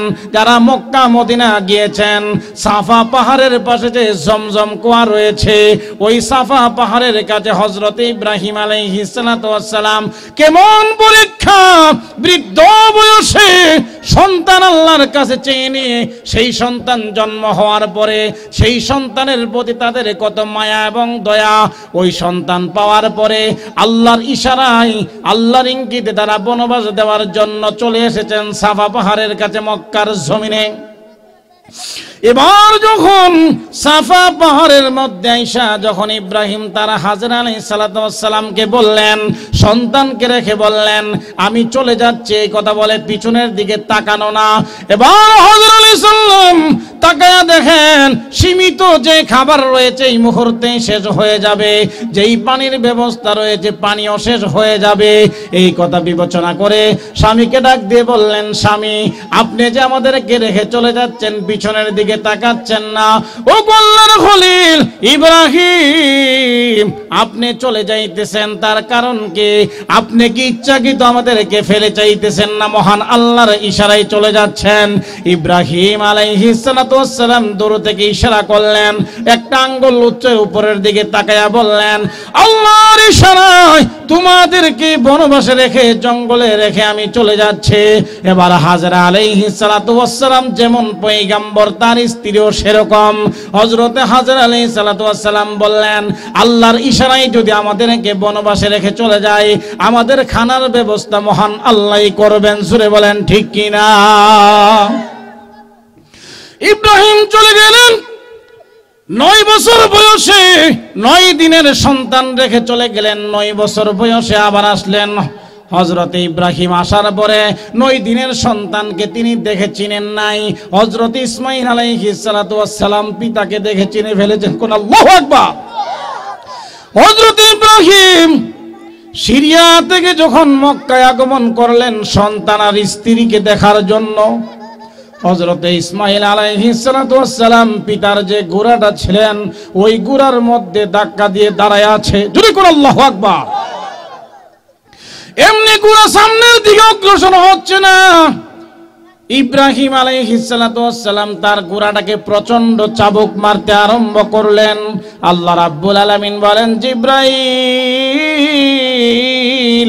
আর দেরি করিস না, আমার বন্ধু খলিলুল্লাহ ইব্রাহিমের কাছে চলে যা। আমার বন্ধু তার ঘোড়ার পায়ের কাছে যেই ছেলেটা দাঁড়ানো, ওই ছেলেটাকে চিনে নাই, আমার বন্ধুকে জানায়া দে যতক্ষণ পর্যন্ত ইসমাইল সেই ঘোড়ার মধ্যে ধরে রাখবে, ঘোড়াকে চাবুক মারতে মারতে ঘোড়াকে ধ্বংস করে দিতে পারে, হত্যা করে ফেলতে পারে। আল্লাহর কসম, ঘোড়া ইসমাইলকে রেখে একটা কদমের জন্য সামনে অগ্রসর হবে না। আল্লাহু আকবার। কেমন করুন পরীক্ষা। এবার জিব্রাইল যখন জানায়া দিলেন, গো খলিলুল্লাহ ইব্রাহিম, আপনি ঘোড়াকে চাবুক মারবেন না, তাকায়া দেখেন আপনার ঘোড়ার পিছনের পায়ের সাথে যে ছেলেটি দাঁড়ানো, ছেলেটিকে চিনেননি? ইব্রাহিম বলেন, না তো, আমি তো চিনি না। এই ছেলেটি 9 বছর পূর্বে যে আপনি বনবাসে দিয়ে গিয়েছিলেন, আপনার কলিজার টুকরা ইসমাঈল আলাইহিস সালাতু ওয়াস সালাম। জোরে করে আল্লাহু আকবার। এবার খলিলুল্লাহ ইব্রাহিম ইসমাইল কি বুকে জড়িয়ে ধরে কান্না শুরু করে দিয়েছেন। আল্লাহর কুদরত বোঝা যায় না। ওই বালেগ হওয়ার পদার্পণ করার সম্মুখীন 9 থেকে 10 বছরের মধ্যে আল্লাহ আবার দ্বিতীয় পরীক্ষার মধ্যে ইব্রাহিমকে ফেলে দিয়েছেন। হযরত ইব্রাহিম আলাইহিস সালাতু ওয়াস সালাম ঘুমের ঘরের মধ্যে গেলেন। আল্লাহ ঘুমের ঘরের মধ্যে জানায়া দিলেন, ও খলিলুল্লাহ ইব্রাহিম, আমি আল্লাহর রাস্তার মধ্যে আপনি কুরবানি করুন। সন্তান জন্ম নেওয়ার পর এই পরীক্ষা ফেলাইছে, বনবাসে দিয়ে গেছে। এই সন্তান ফিরে পাইছে 9 বছর পরে। আবার যখন 9 থেকে 10 অতিক্রম করতে যাচ্ছে, আবার ঘুমের ঘরের মধ্যে আল্লাহ পাক বললেন যে, ইব্রাহিম, আমি আল্লাহর রাস্তায় কুরবানি করো। এবার হযরত ইব্রাহিম আলাইহিস সালাতু ওয়াস সালাম রাতের বেলা ঘুমের ঘরের মধ্যে যখন দেখলেন ইব্রাহিম কুরবানি করো, মমিসিং একবার স্বপ্নে দেখছে সন্তানরে কুরবানি করছে, সকালবেলা 6 ছেলের জব করলিছে। নাউজুবিল্লাহ। কারণ পয়গম্বরদের স্বপ্ন শয়তানের হতে পারে না, ওহী। কি জোরে বলেন? পয়গম্বরদের স্বপ্ন হলো সত্য, ওহী আল্লাহর পক্ষ থেকে। আমার আপনার সলিমুদ্দি কলিমুদ্দি সামনে দেখে ছেলেরে যদি জব করলাম, এটা কিন্তু একবারে বন্ড বন্ড বন্ড। জোরে বলেন ঠিক কিনা? এবার খলিলুল্লাহ ইব্রাহিম সকালবেলা 100 উট কুরবানি করলেন।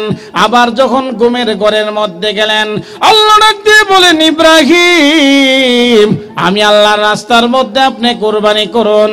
এবার খলিলুল্লাহ ইব্রাহিম পরের দিনও 200 উট কুরবানি করলেন। আবার যখন 3 নম্বর রাতের মধ্যে ঘুমের ঘরের মধ্যে গেলেন, আল্লাহ ডাক দিয়ে বললেন, খলিল, আমি আল্লাহর রাস্তার মধ্যে আপনি কুরবানি করেন। এবার ইব্রাহিম আলাইহিস সালাতু ওয়াস সালাম ভাবলেন, 2 দিনে আমি 200 করে 600 উট কুরবানি করলাম। আবার 3 নম্বর রাতের মধ্যে আল্লাহ বলতেছেন কুরবানি করার জন্য। তাইলে উট কুরবানি করলে কাজ হবে না। আল্লাহকে প্রশ্ন করলেন, আরজ কি ইয়া রব মে क्या कुर्बानी करो हक ताला का हुआ इरशादियो तुझको जो सबसे ज्यादा हो अजीज कर दे मेरे रह में कुर्बानी वजीज कर दे मेरे रह में कुर्बानी। কুরবানি ওয়াজিজ। ইব্রাহিম আলাইহিস সালাতু ওয়াস সালাম আল্লাহকে বললেন, আল্লাহ আপনার কাছে দরখাস্ত, আমি কি কুরবানি করব? আমি তো 2 দিনে 200 উট কুরবানি করলাম। আপনি আবার ঘুমের ঘরের মধ্যে জানায়া দিলেন আমাকে কুরবানি করার জন্য। এবার আল্লাহ রাব্বুল আলামিনের কাছে যখন পরামর্শ চাইলেন, আল্লাহ বলতেছেন তুঝকো জো সব সে জিয়াদা হু আজিজ কর দে মেরে রাহমে কুরবানি ওয়াজিজ। তোমার সবচাইতে প্রিয় জিনিসটা আমি আল্লাহর রাস্তার মধ্যে কুরবানি করো। জোরে কর আল্লাহু আকবার। ঠান্ডা হয়েছেন গা, জোরে কর আল্লাহু আকবার। শরীরটা গরম হোক না, খায়েন নাই মনে হোক নাকি? মাহফিলে তাবারকের ব্যবস্থা আসেনি? আবার রাগ হয়েন না, বলে না খাই আসেন নাই তো কেউ নাকি? একটু জোরে কোন আল্লাহু আকবার। হযরত ইব্রাহিম আলাইহিস সালাতু ওয়াস সালাম আল্লাহর কাছে চেয়েছিলেন রাব্বি হাবলি মিনাস সালিহিন। আল্লাহ সন্তান দিয়েছিলেন, নেক সন্তান। আবার বনবাসের জন্য ইঙ্গিত দিয়েছিলেন, বনবাসে দিয়েছিলেন, আবার সন্তান পেয়েছেন। ওই সন্তানকে তিনি মনে মনে ভাবলেন এই সন্তানের চাইতে বেশি মহব্বত আমি দুনিয়াতে কাউকে করি না। ঠিক কিনা বলেন? এবার হযরত ইব্রাহিম আলাইহিস সালাতু ওয়াস সালাম সিদ্ধান্ত গ্রহণ করলেন নিজের সন্তানকে কুরবানি করার জন্য। হাদিস শরীফের মধ্যে রয়েছে হযরত হাজরা আলাইহিস সালাতু ওয়াস সালামের কাছে গেলেন ইব্রাহিম আলাইহিস সালাতু ওয়াস সালাম। হাজরা আলাইহিস সালাতু ওয়াস সালামের কাছ থেকে ইসমাইলকে সাজাইয়া সুন্দর করে পোশাক পরাইয়া, নতুন জামা পরাইয়া, সুন্দর করে গোসল দিয়া, আতর শর্মা দিয়া হযরত হাজরা আলাইহিস সালাতু ওয়াস সালাম ইব্রাহিম আলাইহিস সালাতু ওয়াস সালামের সঙ্গে দিয়েছেন। তিনি বেড়াইতে যাবেন পিতার সঙ্গে দিয়েছেন। আসলে উদ্দেশ্য হলো মহান আল্লাহর কুরবানি করা। জোরে বলেন ঠিক কিনা? এবার শয়তান চিন্তা করতেছেন যে নান্দরা গ্রামের বহু লোকের ইউটিউবে দেখায়, ফেসবুক দেখায়, দুকা দিলেই কাম হয়ে যা। ফজরের নামাজ পড়ার আগে যদি একটু দুকা দেই ফজর থেকে বঞ্চিত করতে পারি, শীতের মধ্যে উযু করে না। আমি শয়তান এত বড় কঠিন পরীক্ষায় ইব্রাহিম নবী পাশ হয়ে যাবে, সহ্য করতে পারবো না। নান্দরা গ্রামের যুবকের মতন আর কুড়িগড় গ্রামের যুবকের মতন দুকা দিয়া নি তাকে বিপদে ফেলাইতে পারে, আল্লাহর হুকুম নিয়ে অমান্য করে ফেলে। এই কথা মনে মনে ভেবে হযরত হাজরা আলাইহিস সালাতু ওয়াস সালামের কাছে চলে গিয়েছেন। হাজরা আলাইহিস সালাতু ওয়াস সালামকে যাইয়া শয়তান বলতেছেন, গো মা আপনি জানেন না আপনার সন্তানকে কোথায় দিয়েছেন? বলে বাবার সঙ্গে বেড়াইতে যাবে। না না, আপনি তো জানেন না আপনার সন্তানকে তার পিতা মিনার জমিনে জবাই করার জন্য নিতেছে। মা বলতেছে আমি বিশ্বাস করি না ইব্রাহিম আমার সন্তানকে যথেষ্ট মহাব্বত করে, সন্তানরে কোনোদিন কুরবানি করতে পারে না, আমি বিশ্বাস করি না। শয়তান বলতেছে মা জানো না মহান আল্লাহ হুকুম দিয়েছে তোমার ছেলেকে কুরবানি করার জন্য। এবার হযরত হাজরা আলাইহিস সালাতু ওয়াস সালাম আল্লাহু আকবার বলে বললেন তুমি আমার বন্ধু নয়, দুস্থ নয়, তুমি মনো শয়তান, তুমি মালউন লানাতুল্লাহি আলাইহি। আল্লাহ যদি আমার সন্তানকে হুকুম দিতে পারে আল্লাহর রাস্তার মধ্যে কুরবানি হওয়ার জন্য, আমি মা এই সন্তানকে আল্লাহর রাস্তার মধ্যে তো কুরবানি করতে রাজি। আরো যদি 1000 সন্তান আমাকে আল্লাহ দান করে, আল্লাহ পছন্দ করে, 1000 সন্তানকে আল্লাহর রাস্তায় কুরবানি করতে কোনো আমার দ্বিধা হবে না। জোরে বলেন ঠিক কিনা? আমার ভাইরা, আমার বন্ধুরা, শয়তান এই জায়গার মধ্যে ধোঁকা দিতে পারে নাই। যারা ভজ্জে বাইতুল লাগিয়েছেন 3টা জায়গার মধ্যে পাথর মারতে হয়, আমি নিজে পাথর মেরেছি। একটা জায়গা হাজরা আলাইহিস সালাতু ওয়াস সালামকে ধোঁকা দিতে পারে নাই, কঙ্কর নিক্ষেপ করেছিলেন। আল্লাহু আকবার বলে 2 নম্বর জায়গার মধ্যে শয়তান চিন্তা করলেন ইসমাইলের কাছে যাই, ছোট ছেলে, তারে ধোঁকা দেওয়া যাবে, তারে বললেই সে মুস্কায়া যাবে। যদি পিতার কাছে এমন ভাবে সে করুণ কান্না শুরু করে, পিতা হয়তো দয়া লাগবে, তাকে কুরবানি করবে না। এই কথা বলে ইসমাইলকে বলতেছেন ইসমাইল আমি তোমার বন্ধু এসেছি, তুমি জানো নি তোমার পিতার সঙ্গে কোথায় যাচ্ছ? বলে না আমি বেড়াইতে যাইবো, এটাই আমি জানি, আর কিছুই জানি না কোথায় গন্তব্য। ও ইসমাইল তুমি তো জানো না তোমার পিতার আস্তিনের ভিতরে বিশাল বড় একটা ছুরি রয়েছে রে ইসমাইল, তুমি জানো না তোমাকে মিনার জমিনে নেওয়া হচ্ছে, কিছুক্ষণ পরেই তোমাকে কুরবানি করা হবে। জোরে বলুন আল্লাহু আকবার। এবার হযরত ইসমাঈল আলাইহিস সালাম ডেকে ডেকে বলতেছেন, আমার বাবা আমারে যে মহাব্বত করেন, আমি কোনোদিনও বিশ্বাস করি না আমার বাবা আমার গলার মধ্যে ছুরি চালাইবেন, কোশ্চিনকালও আমি বিশ্বাস করব না। এবার শয়তান বলতেছে, ইসমাঈল তুমি তো জানো না মহান আল্লাহ হুকুম দিয়েছে তোমাকে আল্লাহর রাস্তায় কুরবানি করার জন্য। এই কথা বলার সঙ্গে সঙ্গে হযরত ইসমাঈল আলাইহিস সালাম বললেন, আজি বেহতর চেবা সদ্দুর জাহানম কে কুরবানি খুদাবন্দস্তে জানম, আজি বেহতর চেবা সদ্দুর জাহানম কে কুরবানি খুদাবন্দস্তে জানম, চো কুরবানম বরায়ে করতে গারাস তোরা আইলা নতে বা মঞ্চে গারাস, তোরা আইবা মনে বা মঞ্চে গারাস। জুড়ে বলেন আল্লাহু আকবার। ইসমাঈল আলাইহিস সালাম বললেন, আজি বেহতর, এর চেয়ে উত্তম কাজ আর কি হইতে পারে? চেবা সদ্দর জাহানম, দুনিয়ার জমিনের মধ্যে কে কুরবানি খুদা বন্দস্তে জানম, আল্লাহর রাস্তার মধ্যে কুরবানি হওয়ার চাইতে এতে ওর উত্তম কাজ আর কি হইতে পারে? জোরে কন্যা সুবহানাল্লাহ। আমাদেরকে যদি এরকম কঠিন পরীক্ষা করে আমরা পাস করা সম্ভব হবে? 5 ওয়াক্ত নামাজ, এটাই তো আমরা ইন্টারভিউ ফেল। আজান দিতেছে আর জর্মের মতো চা খাইতেছে, আজান দেওয়ার পরে নামাজে যাওয়ার খবর নাই, ঠিক কিনা? ইন্টারভিউ এখানেও ফেল। সুতরাং আমার ভাইরা আমার বন্ধুরা, পয়গাম্বরদেরকেও কিন্তু মহান আল্লাহ সহজ পরীক্ষা করেন নাই, কঠিন পরীক্ষা করেছিলেন। এমনিতেই তারা এমন আল্লাহর খলিলুল্লাহ অন্তরঙ্গ বন্ধু হতে পারেন নাই। হযরত ইব্রাহিম আলাইহিস সালাম তো ঘটনা জানে না।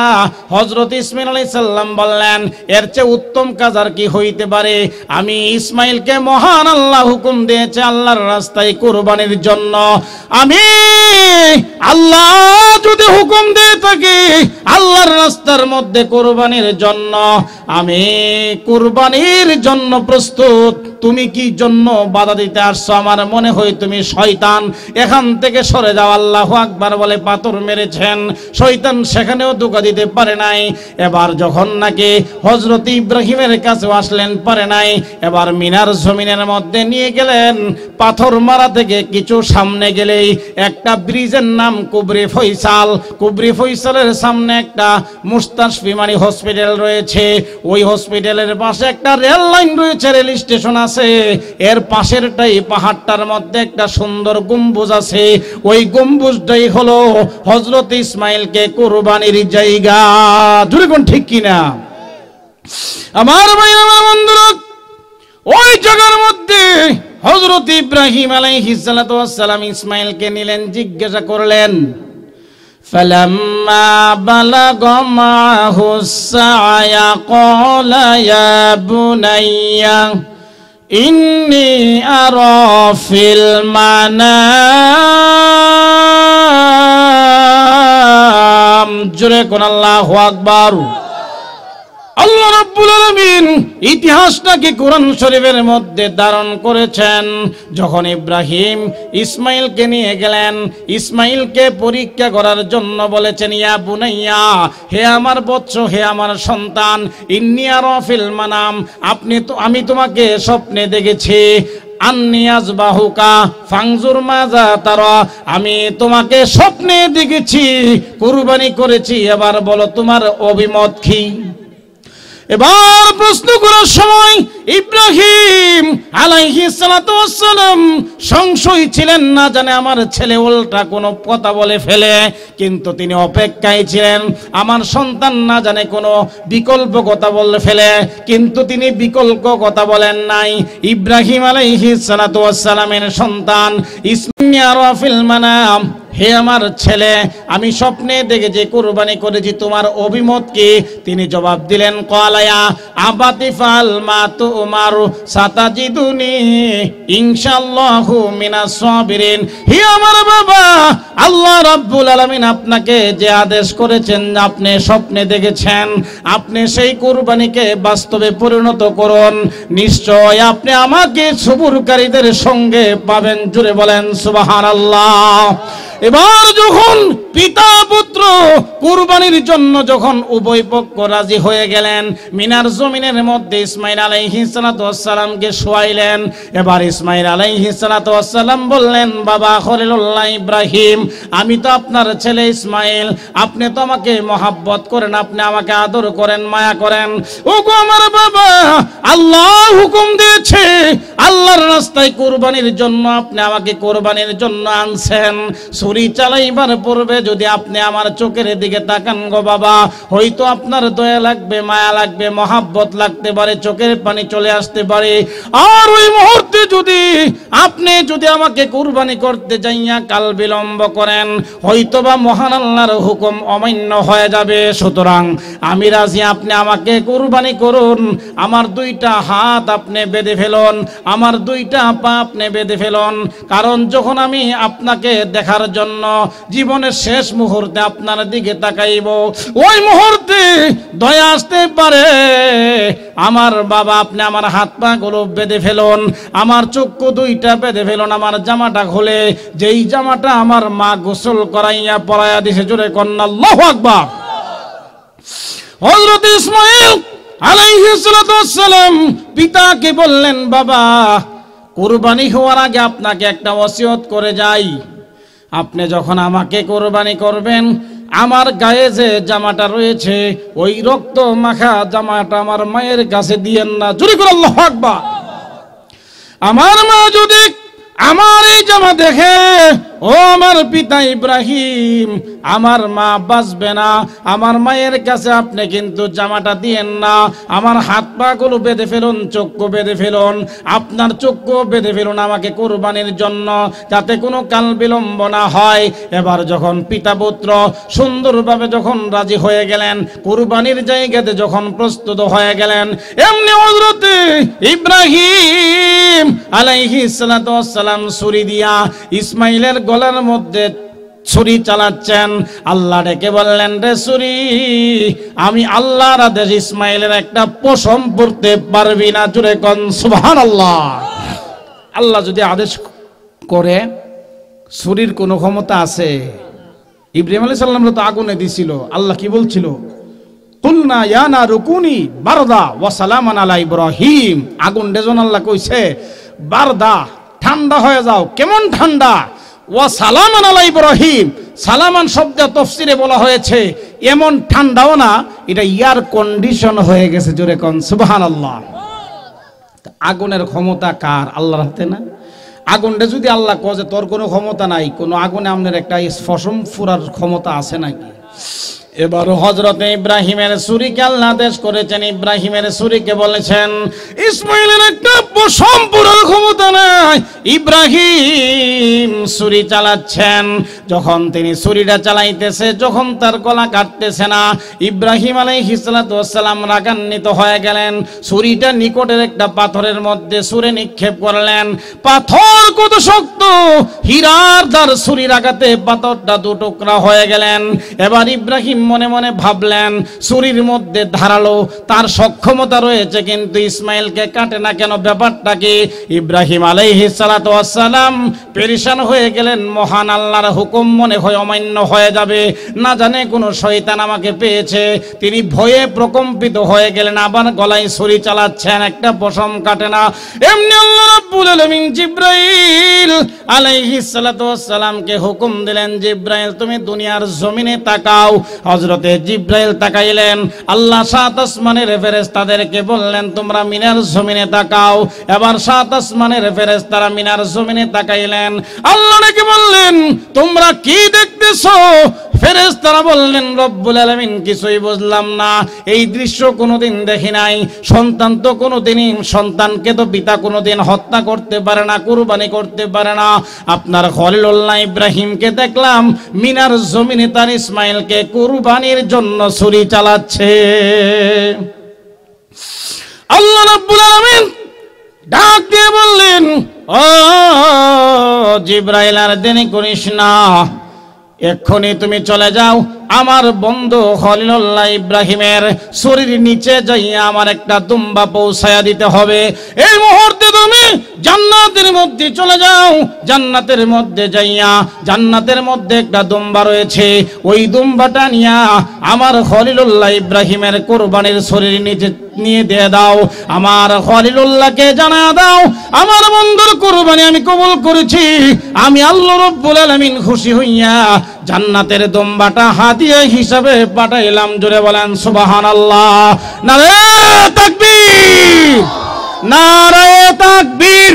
আল্লাহু আকবার। আল্লামা নোমান আল হাবিবি সাহেব হুজুরের আগমন, শুভেচ্ছার স্বাগতম, প্রধান বক্তার আগমন, শুভেচ্ছার স্বাগতম, এলাকাবাসীর পক্ষ থেকে লাল গোলাপ শুভেচ্ছা। আলহামদুলিল্লাহ। আমাদের মুহতারাম মেহমান, আমাদের উস্তাজুল মুহতারাম আল্লামা আলহাজ হযরত মাওলানা নোমান আল হাবিবি সাহেব দামাত বারাকাতুহুম, সিনিয়র শিক্ষক ও সিনিয়র মুহাদ্দিস জামিয়া ইউনুসিয়া ব্রাহ্মণবাড়িয়া। হুজুর অনেক কষ্ট করে এসেছেন, আপনারা হুজুরের গুরুত্বপূর্ণ আলোচনা শুনবেন।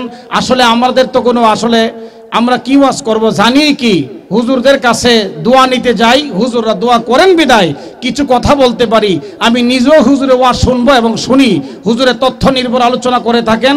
আপনারা কেউ বেয়াদবি করবেন না, আলেম ওলামাদের সঙ্গে বেয়াদবি করলে এই শীত যদি অপেক্ষা করে আপনি মাহফিল শুনেন, একটা হেদায়েতি কথা শুনেন, একটা মাসলা শিখেন, একটা হাদিস শিখেন, একটা কোরআন শিখেন, এই কথার উসিলায় যদি আপনি হেদায়েত প্রাপ্ত হয়ে যান, কিয়ামতের মাঠে আপনি জান্নাত পেয়ে যাবেন। আমাদের সকলকে আল্লাহ কবুল করুক, সকলে বলি আমিন। আমি কথা বলাটা বেয়াদবি। হুজুর আয়েশা গেছেন ইব্রাহিম আলাইহিস সালাতু ওয়াস সালামের কাছে এসে জিবরাইল বলতেছেন আল্লাহু আকবার, আল্লাহু আকবার। নিম্ন আসমান থেকে তাকবীরটা পাঠ করার পরে হযরত ইব্রাহিম আকাশের দিকে তাকাইয়া বললেন লা ইলাহা ইল্লাল্লাহু আল্লাহু আকবার, আল্লাহু আকবার। মাটিতে শুয়ে থাকা ইসমাঈল আলাইহিস সালাতু ওয়াস সালাম বললেন ওয়ালিল্লাহিল হামদ। জোরে কোন সুবহানাল্লাহ। এই বাক্যটা 5 দিন পাঠ করা ওয়াজিব। এখন হযরত জিবরাইল এসে বললেন হুজুর, আপনারে তো সম্মান আল্লাহ আপনাকে দিয়েছেন, আল্লাহ সালাম জানিয়েছেন, আল্লাহ ঘোষণা করেছেন ইসমাইলকে তার মা হাজেরার নিকটে ফিরিয়ে দিলাম, আর জান্নাতি দুম্বাটা আপনার কুরবানির জন্য পাঠাইলাম। ওয়াফাদাইনাহু বিযিবহিন আযীম। জোরে কন্না সুবহানাল্লাহ। আল্লাহ পাক রব্বুল আলামিন আমাদেরকে এই দুনিয়ার পরীক্ষায় কামিয়াবি নসিব করুক, সকলে বলি আমিন। ওয়া আখিরু দাওয়ানা আনিল হামদুলিল্লাহি রাব্বিল আলামিন। আসসালামু আলাইকুম ওয়া রাহমাতুল্লাহি ওয়া বারাকাতুহু।